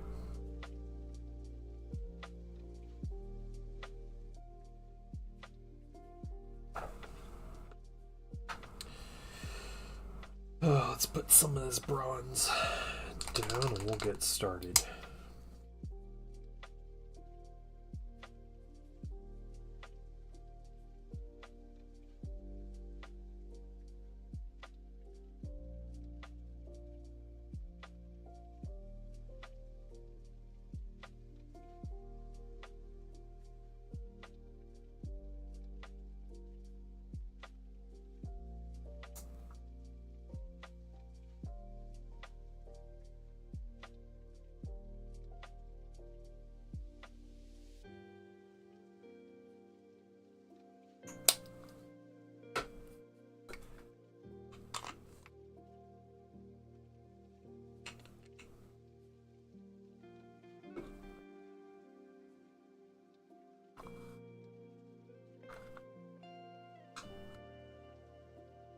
A little bit of low improvement. Or bronze, just a little thicker than the other paint, so to thin it out, help it flow better.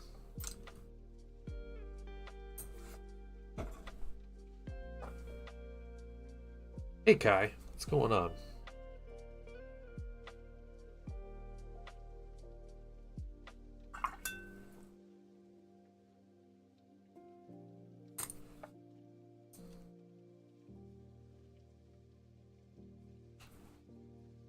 Okay, I guess we'll start on these guys, these commanders, which are going to take a while. Whole bunch of that Mark III trim.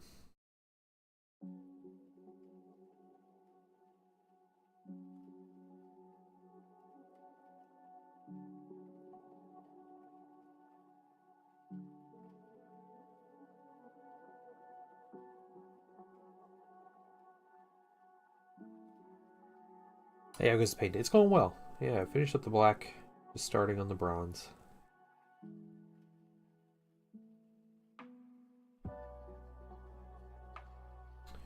Alright, I think faceplate, the whole faceplate. It's like a cover.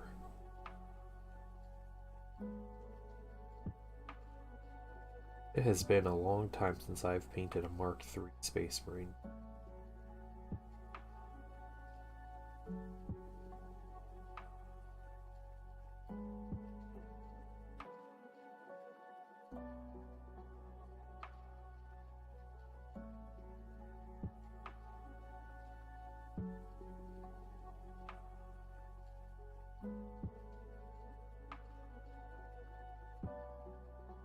Which chapter is this? This is the Emperor's Children Legion for 30k.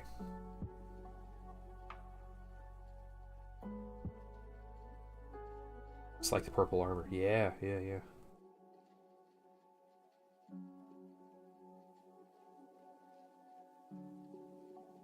The good looking purple color, if I do say so myself.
Not quite sure if these guys are supposed to be characters.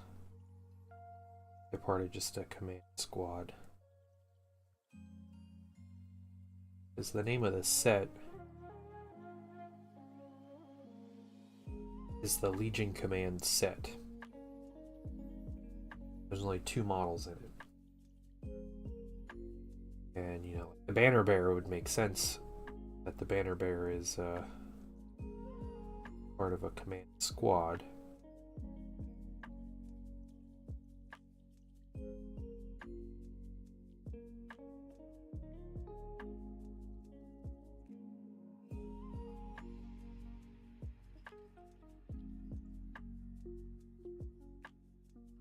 I think I might eventually grab that Mark III command squad box, that plastic one. I want a power armor. I guess they're artificer armor. They're not even power armor, but a non-Terminator armor command squad. I want that banner. It's hard to find good, like, 3D printable banners.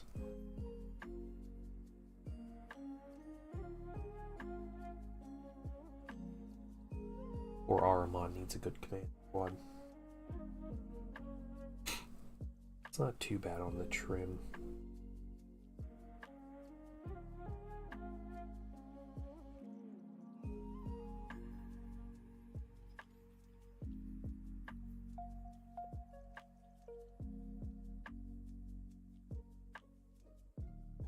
You print your minis? I do, yeah. Soul Tarvitz would be a cool mini. Yeah, yeah. Does he not have a mini in 30K? I don't think he does have a mini, does he? Which is an absolute shame that there is no Saul Tarvitz mini. Because, like, Saul is like the man. He does base loyalist only. Okay, so he does have a mini. I do print a lot of my minis, Kai, but I buy a lot of minis too.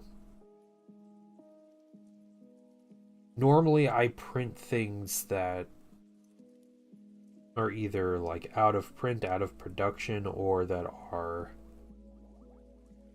way too difficult, or like Forge World type minis that are like way too expensive.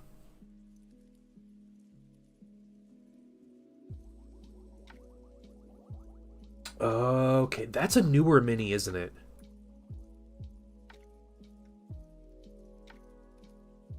Is like so over the top. I did not picture him in my head having long blonde hair like that.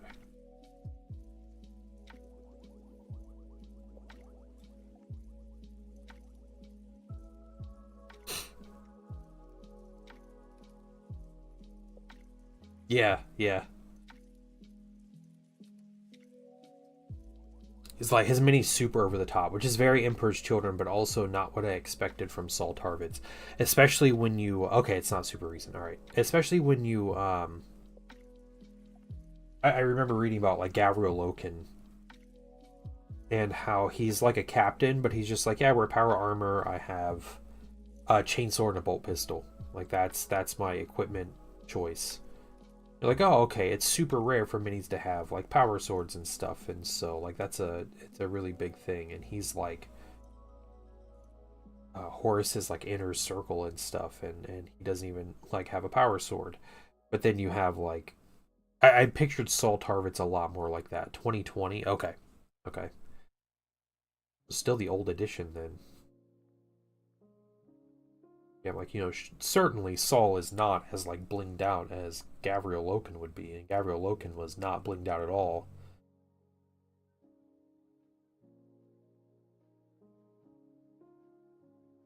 Okay, I think that's it. The gold on this guy. Let's come over to this captain.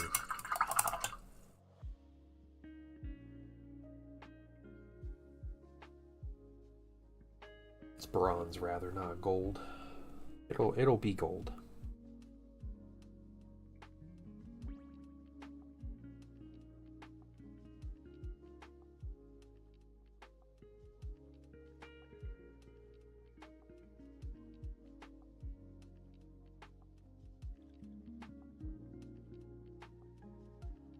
All right. Well, I have a question for people then. Who has the coolest looking, like, who's the coolest looking character, like non-Primarch character in Horus Heresy? Mini wise.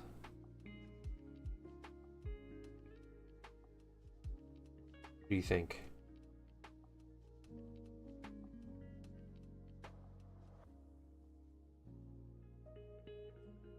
We talked about what best looking Terminators. Is that last week we were talking about the best looking Terminators? I just want the best looking character. You're back, okay.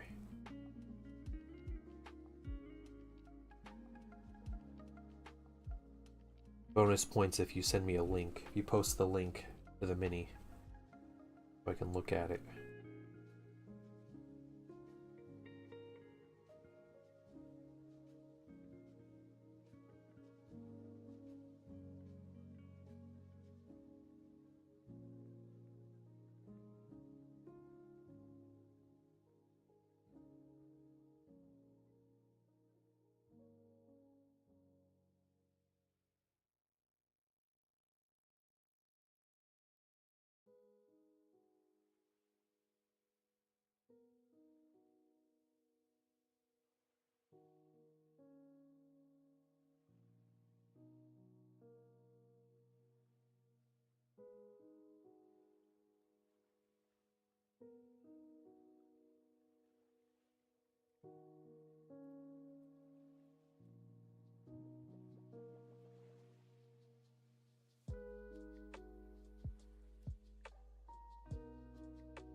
Depends on the day.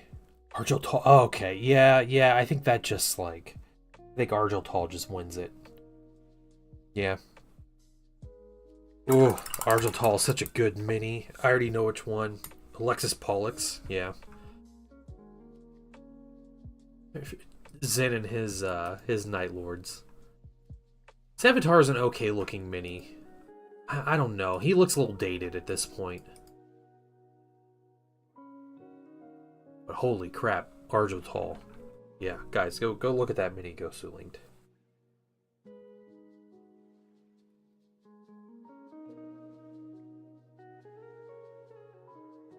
He's pointing menacingly. That's all he's got to do, man. He just ripped a dude in half, and now he's pointing.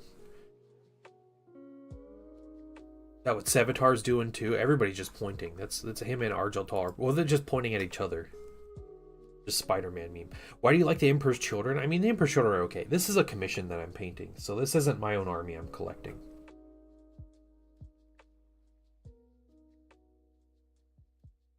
I think the Emperor's Children in 30k look fantastic. They are not in like my top 5 legions I would collect though.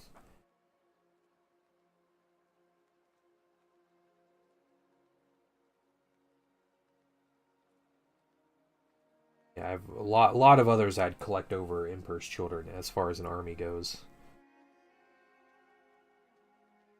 I do Raven Guard, White Scars, Salamanders, maybe even Imperial Fist I would do.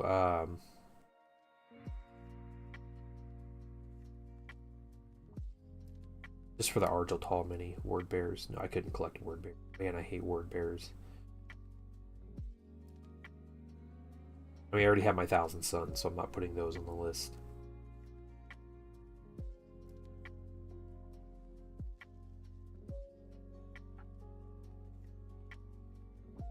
Yeah, I don't think I need a mini of Argel to paint. I appreciate it though.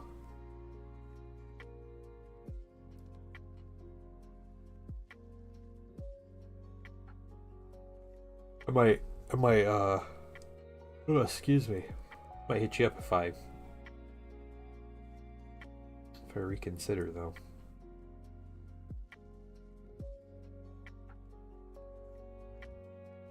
Is Alexis Pollux, is that the guy with 2 axes? Spilled Paint Pot, the plastic one that came out?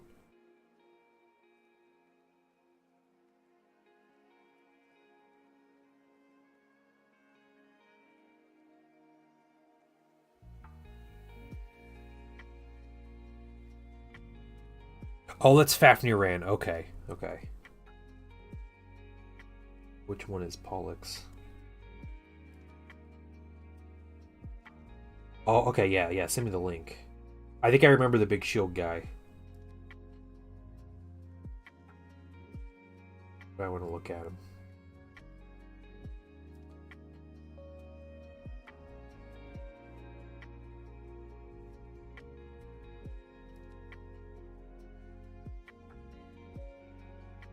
Due to 40k, I'm a big Raven Guard edgelord. I don't think they have any named Heresy minis besides Korax. That's too bad. You know, Raven Guard are super cool. I love Raven Guard. There is a this is like kind of legendary with like the Horus Heresy stuff, but there is a STL creator, a digital sculptor, um, and he releases nothing but Raven Guard sculpts for free to download, or Raven Guard adjacent sculpts, or however you want to put that. That guy's cool. His big like bird shield. That guy like screams America. Look at that. Look at that. He just has a giant meltagun on his power fist. Yeah, RG and all is a legend. Yeah, you can look up that dude on like Colts 3D, Rev Spider, and you can find he has like Centurion like consoles for every different console and like in every configuration, and he named them all. So I don't know if he's taking names from like actual lore or if he's just like making stuff up. But either way,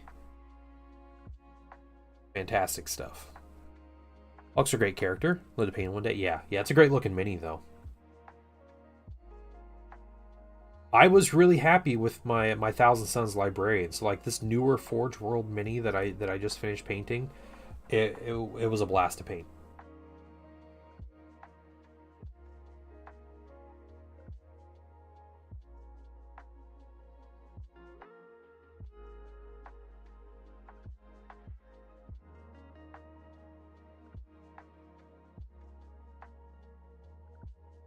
Like the Blood Ravens. Yeah, Blood Ravens are really cool. My Thousand Suns successors.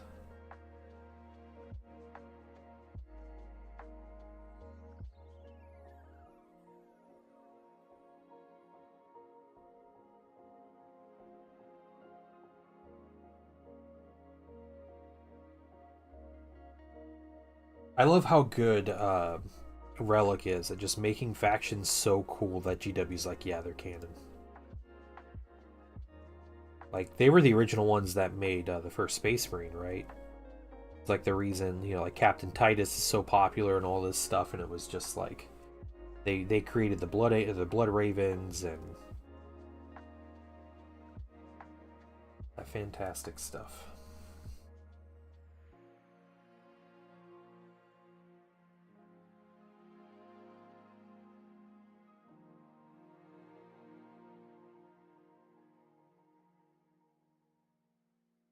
They have filigree on them. It's going to be annoying to paint. Especially because my first exposure for it goes down. Yeah, there you go. Yep. When I was jumping back into 40k, I got some Space Marines, some Primaris Marines. Like, all right, I'm going to paint a 40k Primaris army. And I was down to 3 options that I was choosing between. And it was Ultramarines, Salamanders, and Blood Ravens.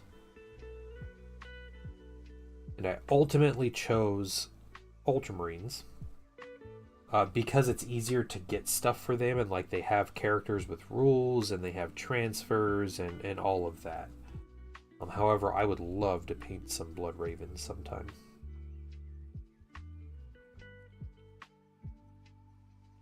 Was the fire to have more lore? Yeah.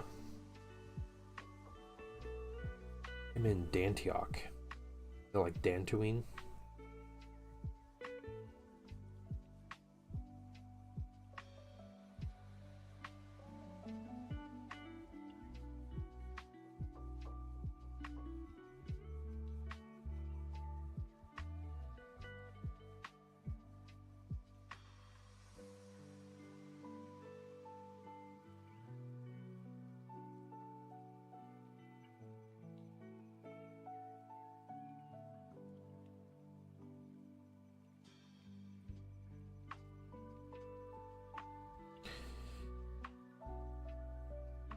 Yeah, one of my big wants, if I were to do a second Legion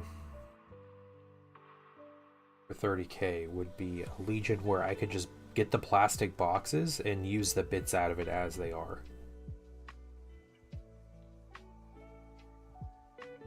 And that basically means loyalist, right? Or at least some basic stuff. I mean, I'm playing Thousand Suns right now, and Thousand Suns do not want to do that.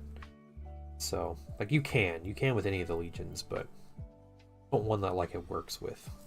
So, like, Salamanders can do it, Imperial Fists, Ultramarines. Okay, I think that's it for the gold on this guy.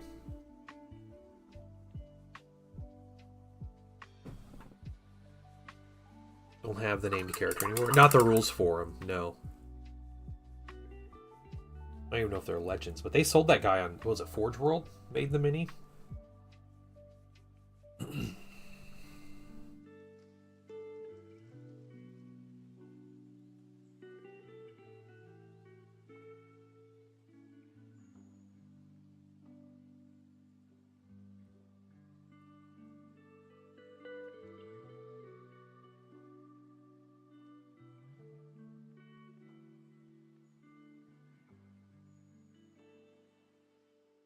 I have an old White Dwarf issue, and it was maybe a year or so after Dawn of War released, and they did a battle report, and someone painted up a Blood Raven's army, and they made what was the captain's name from the first one? It wasn't Thule. Navian Thule was like Dawn of War 2, right? It was I thought it was a different guy. But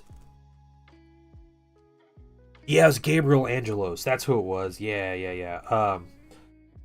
So they took him. Oh, I forgot to paint his nose.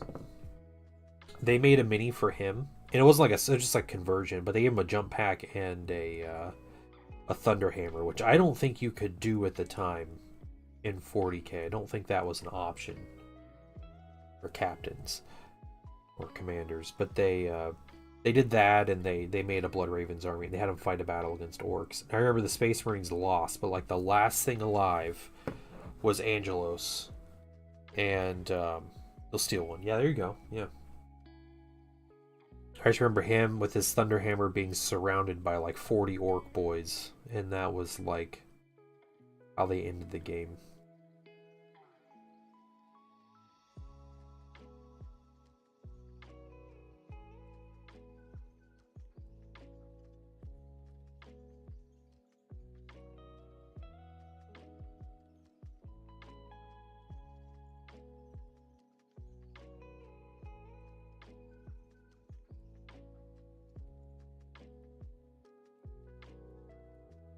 Yeah, they had rules for Angelos, I think, in 9th edition. You could run Blood Ravens. Because he gave like a specific army rule, but they don't in 10th come out.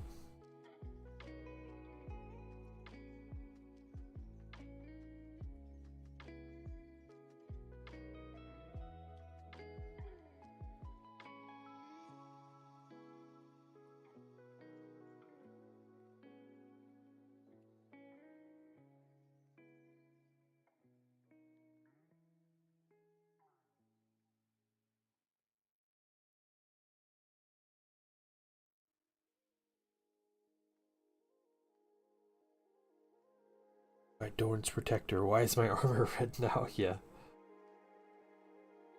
By Dorn's Protractor? Is that what you... Yeah, by Dorn's Protractor.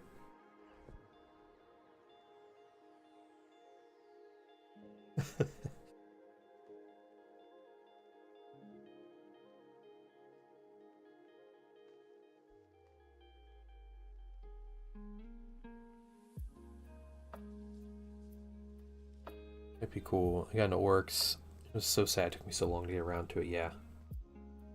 Hey, it's alright, man.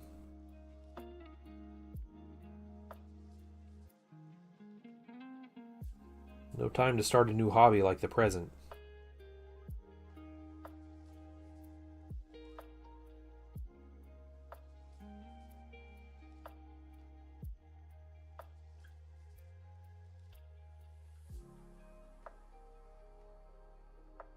Base filigree.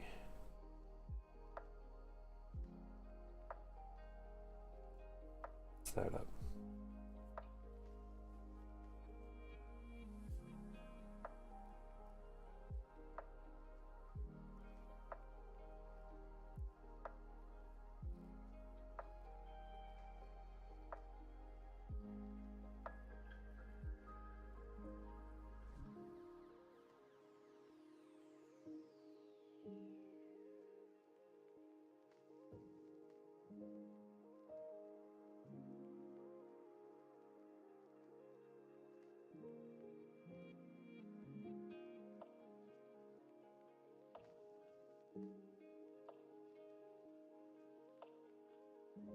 Alright, that's it on him.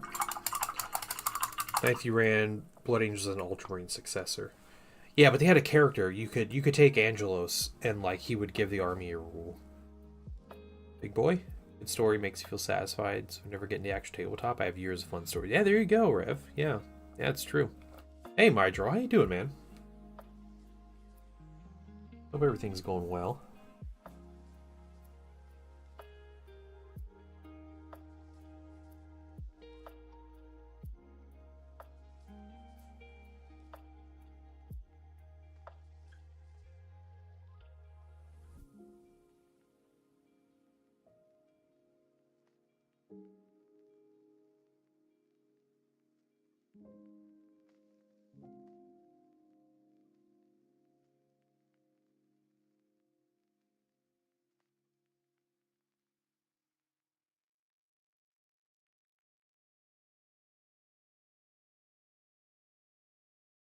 That text in the text box for the last 2 hours. Oh no, oh, that sucks. Sorry about that. I was wondering where you were, man. You're always like one of the first people to say hi.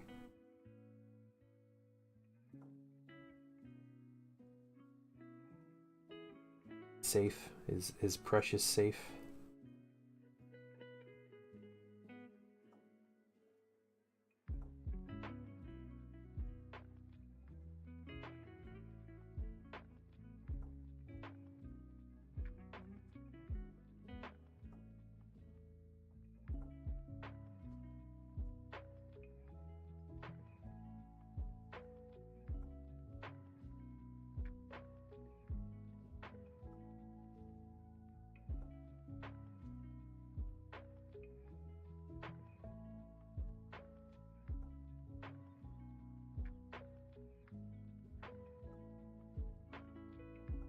Silvers and whites on these minis as far as other their base colors go, and then we do some washes and we do some highlights and they're done.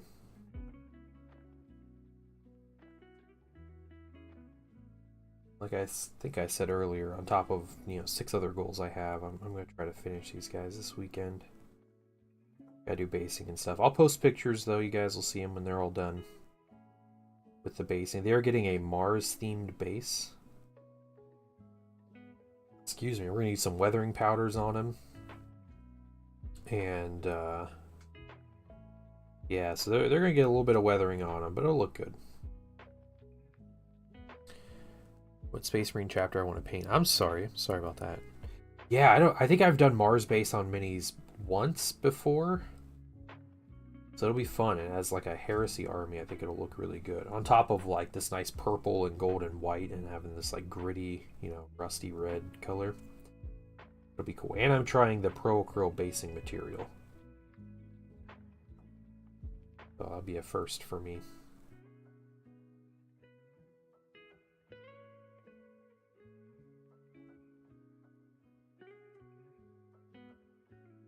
Not quite sure what color it matches though. Probably like a burnt red or maybe red oxide. I'll have to get a good look at the matching color, but I think what I might do is just apply it and dry brush it.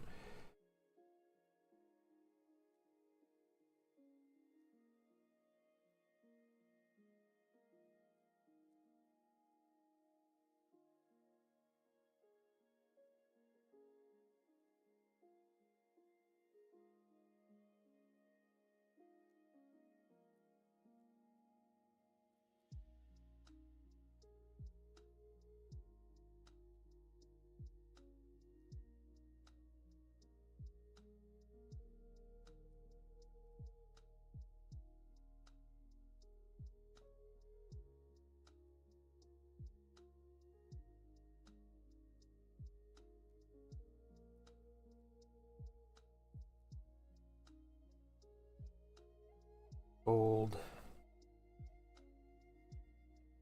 Cool.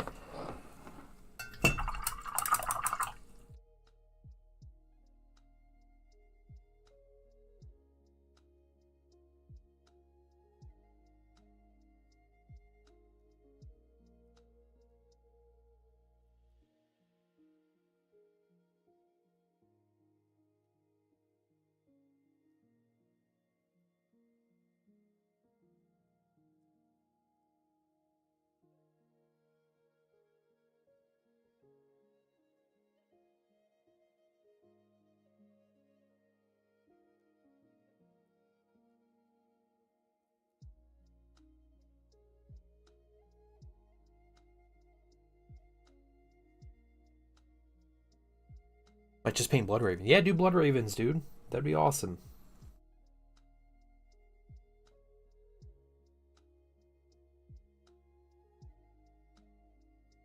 Blood Ravens look like a fun color scheme. And I don't think there's any crazy complicated colors involved. And, you know, you ever go to, like, your local game store or whatever and people see it, like, people are going to know what your army is. And it's going to be really cool.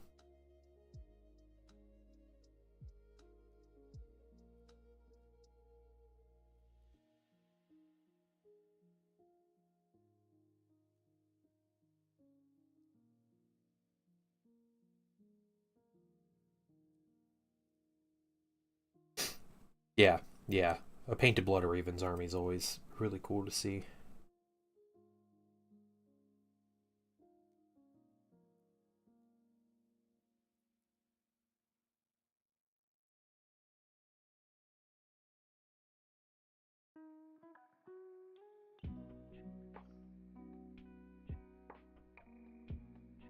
Guitar lesson. Alright, enjoy your guitar lesson.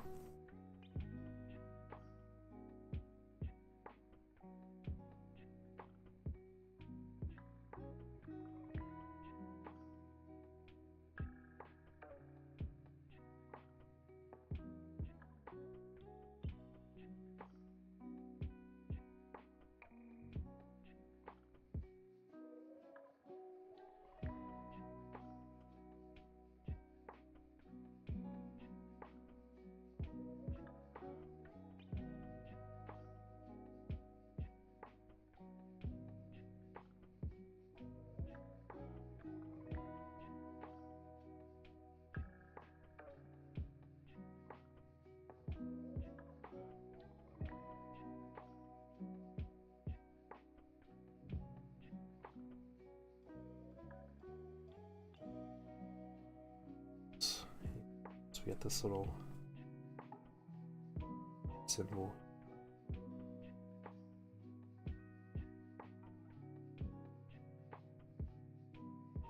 It. It's 4 down, 6 to go.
Hey, RFND, welcome.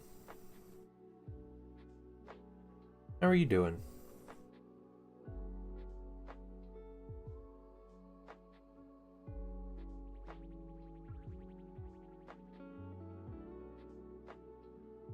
I hope you're having a really great day. Great Thursday. A pretty crappy Heresy Thursday, but it's been a good day nonetheless.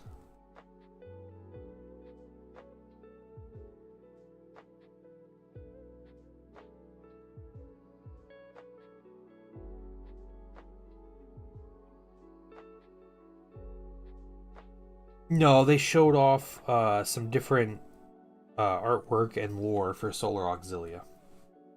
But like it was their heraldry of the Solar Auxilia Part 4. Didn't know they were having 4 parts to that article, but that's all they had.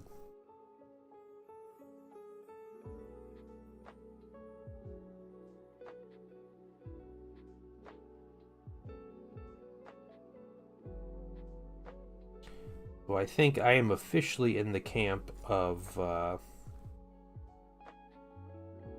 the one article about, or the rumor about the releases this week, or the announcements, or whatever, previews this week, was BS. The only thing they actually had correct on there was a new kill team starter, but that's a rumor other people were saying already, so... Not bad. Watch in for a few minutes before I get some sleep before work. Oh, nice. Oh, that sucks. Night rotation. That's boring. Sorry to hear that. Justice for Heresy Thursday. Yeah, no kidding.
I mean, ask, do you paint much AOS?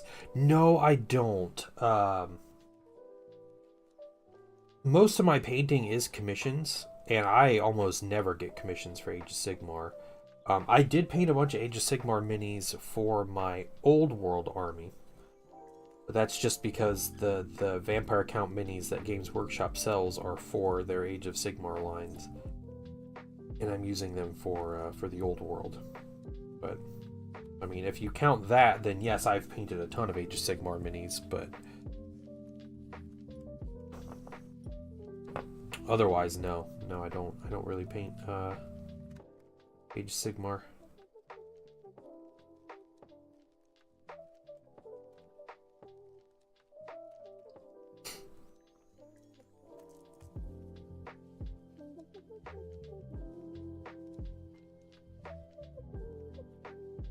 Pop it off for now. Get my haircut. Alright, see you, Zen. I might be calling it after I finish this gold anyway. These minis.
was curious. Just got a bunch of stuff on eBay the other day. Not sure what scheme I'm gonna go with. Oh, cool. What'd you get? Get AOS stuff. So, what army or minis did you get? Be happy to insert my opinion, if you want. Don't, that's fine. But always excited to have new minis. I remember as like a teenager when I was in this hobby, it was a huge deal to get something new. Open a box of minis to go get something at the game store or whatever. I open so many boxes of minis anymore.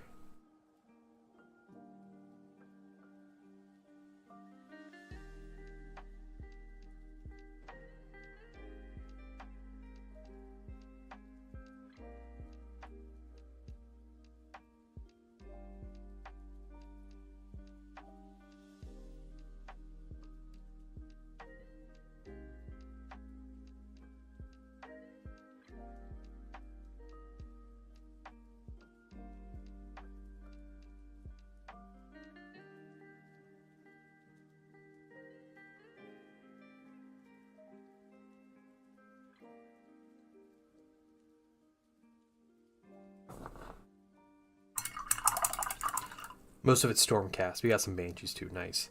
I was thinking about getting. Well, eventually I'm gonna get some Banshees for my Vampire Counts army because they're like characters for the army and they're actually really good. Not that I'd probably use them a lot because I think they're a little too strong, but they're cool though. It's a cool looking mini and paint. And you got some. You got outbid on Blood Angels. That's too bad. But you got some 40k stuff. Cool. I am a huge fan of the Stormcast. So, overall, I am not a fan of Stormcast Eternals. I'm not a fan of the mini line. I don't like their lore. You know, whatever. Personal preference. But, the color schemes I have really enjoyed with Stormcast Eternals has been when people make them look like stone, like statues.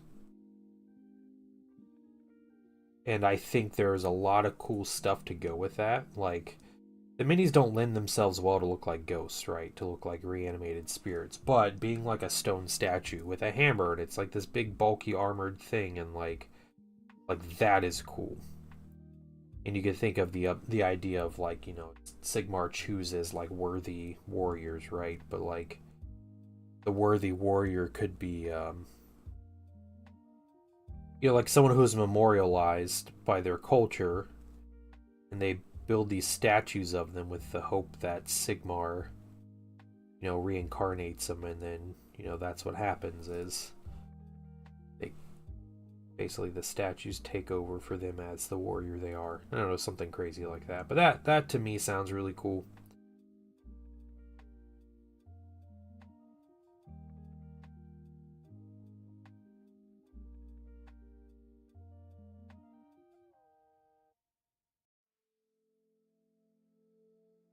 In porcelain armor, yeah, but that would look really good. Yeah, so much gold on them. I'm not a fan. Yeah, don't paint them gold then.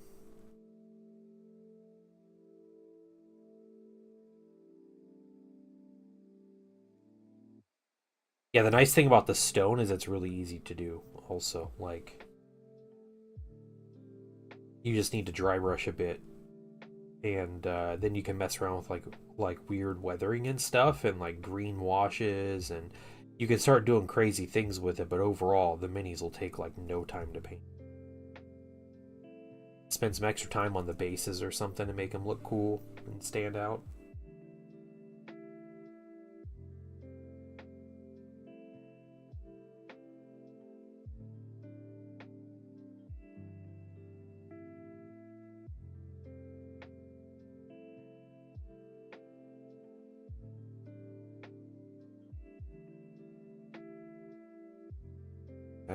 I could have a Stormcast army painted in an afternoon.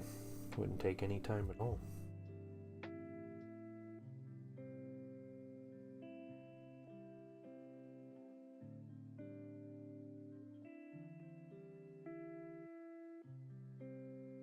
The town square statue. There you go.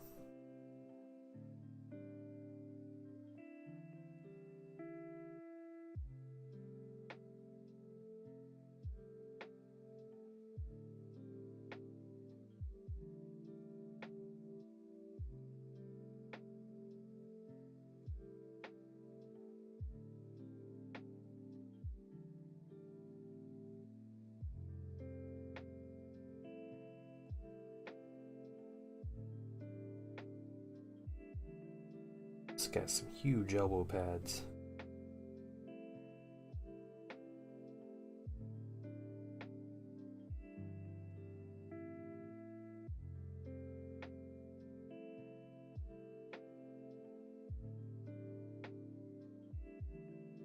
One more filigree on his legs too.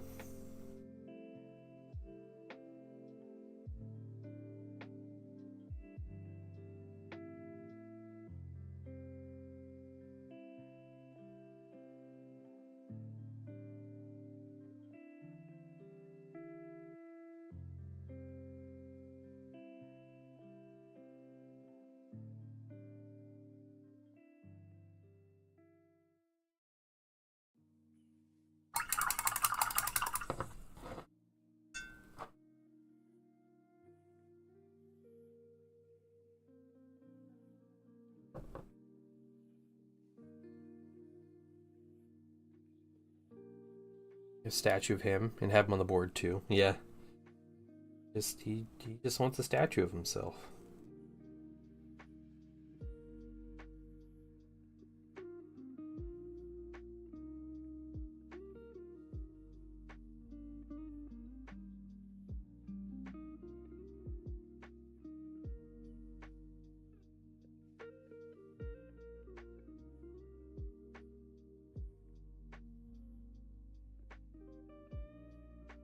It's like a very like Zap Brannigan thing, right?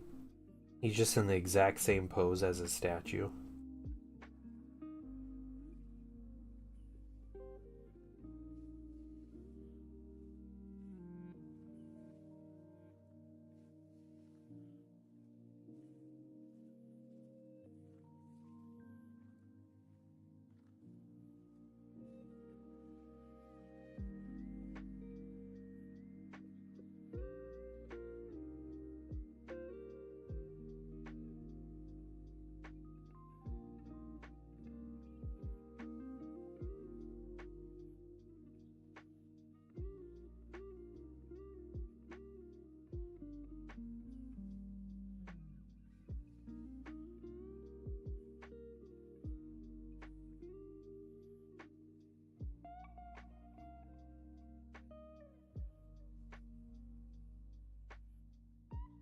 Yeah, yeah. Bird's that Brannigan. Just always striking that pose when he's near the statue.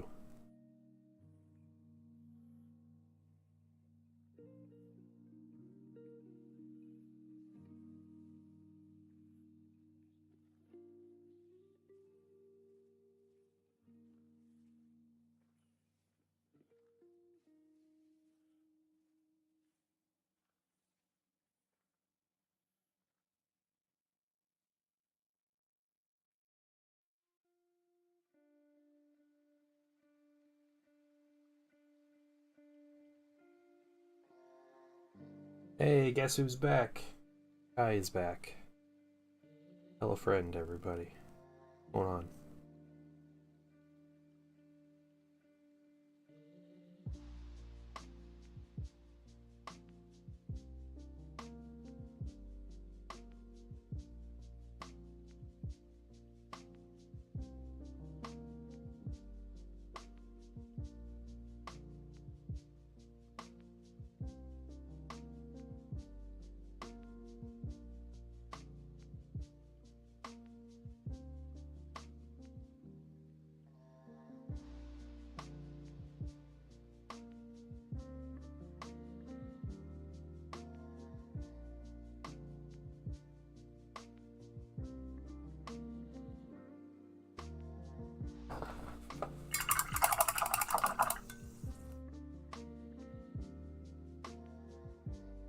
Your experience with painting? I checked some baby wipe marble tutorials. Yeah, yep.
I'm gonna prime Tau Minis. They don't have an airbrush. I suggest you prime it.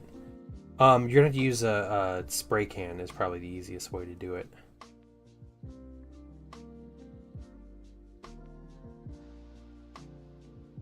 Your rattle can.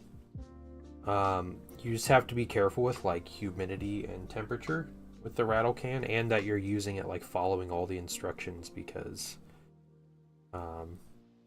there are always possibilities for anything with the spray can to go wrong. Want to minimize your chance for that.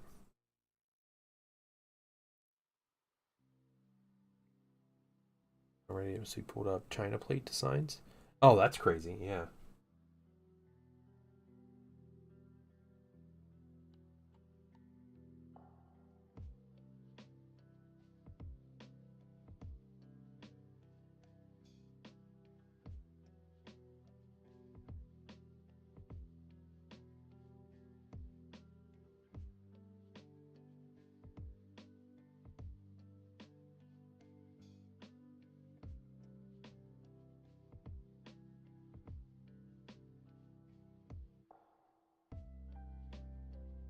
Scarcore. No, I recommend none of those. Both of those are horrible. Okay, sorry. If you're doing spray, I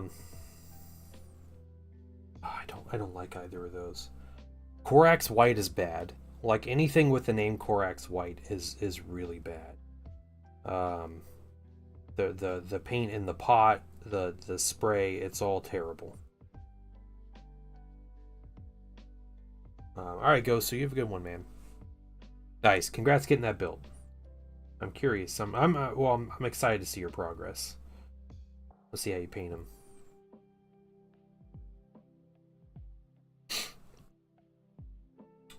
If you happen to use either of those, White Scar is probably a little better. Like Corax White is supposed to be better. Like all indicators point toward it being better, but it just isn't. The key thing to remember when you're priming with a spray bottle, when you're priming with anything, but rattle can is a big deal. Okay, yeah, that's fine. That's fine. Big thing to keep in mind is your primer is not your base coat. Okay, I understand priming a light color if you're going to paint the mini a white color or a light color, like that's fine. But don't get caught up thinking that your primer needs to be your first coat of paint on your mini, because it is not that. What the primer is it is a layer that chemically bonds with the plastic to help other paint adhere to it. Primer will never look like the coat of paint that you want it to be. So when you keep that in mind and you understand that it's about a very light dusting of primer on your minis, and you really don't want to overdo the primer on your minis. So a light dusting, less than you think you would need, and you'll be good. And then if you have another spray paint, or if you just want to hand paint your base color on, then you do that. Wrong about in the wrong channel. Ideas and feedback page has a picture that I found. Okay.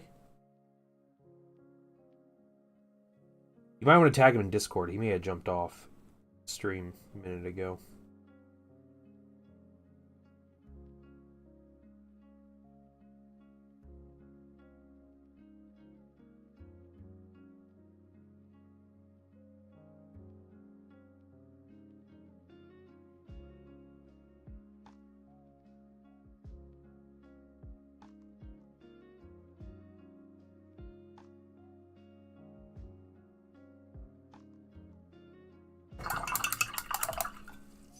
And we got major colors done today. That's good. I got one more here.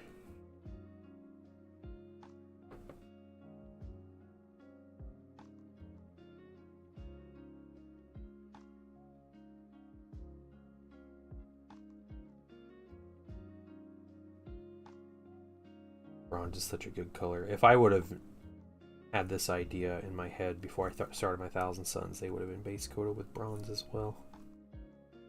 Just an easy color to do. Fantastic shade. Great pigment, great coverage. It just looks amazing.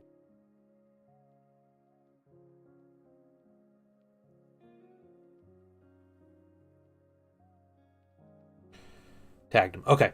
Okay. Hey, if it's worth it to you, then by all means, go for it. It's more power to you.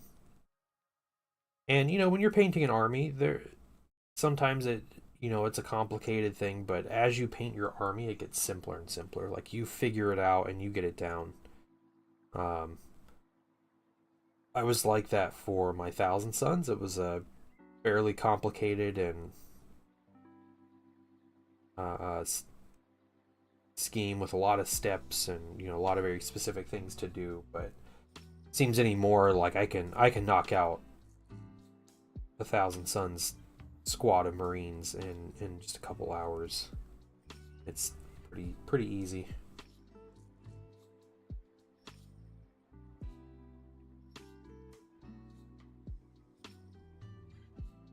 Now that I'm not painting just normal tactical Marines anymore. We got a bunch of special units and characters anymore in vehicles, but even then vehicles are pretty simple.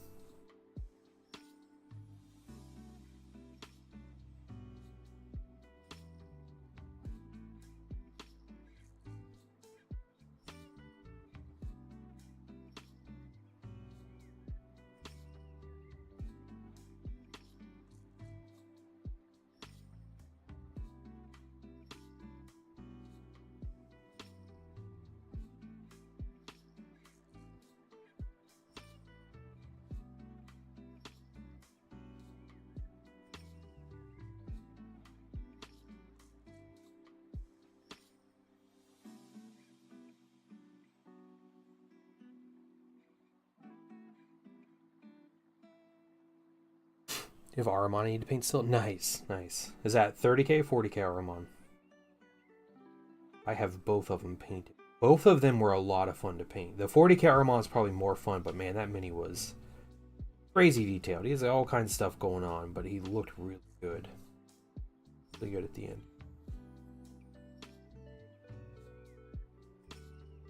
$40k. Yeah, he's on the disc, right? Is it the one on the disc?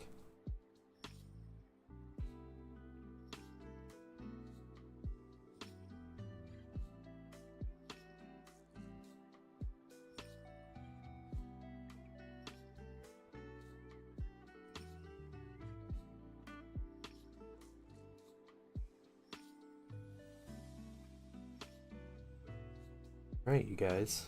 I believe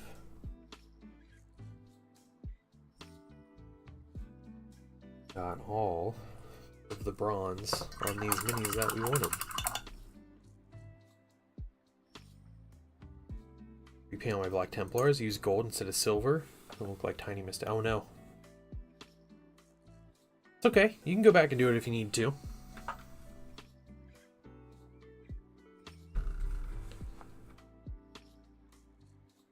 Gonna find someone to raid. It's him writing the disc. Yeah, nice. That's cool though. We're following him.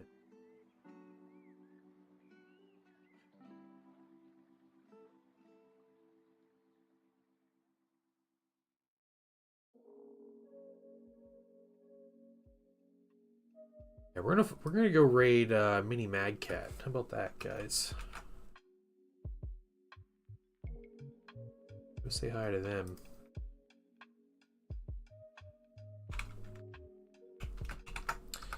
And I just want to thank you guys for coming to hang out today. And also, I will be on Sunday night. We'll be streaming, probably painting some vampire counts and stuff like that. But yeah, and also thank you to my patrons. I know I don't thank my patrons enough, but thank you to you guys. And but yeah, I'll see you guys on Sunday. And I hope you guys have a wonderful weekend. Thanks for coming to hang out. Bye, everybody.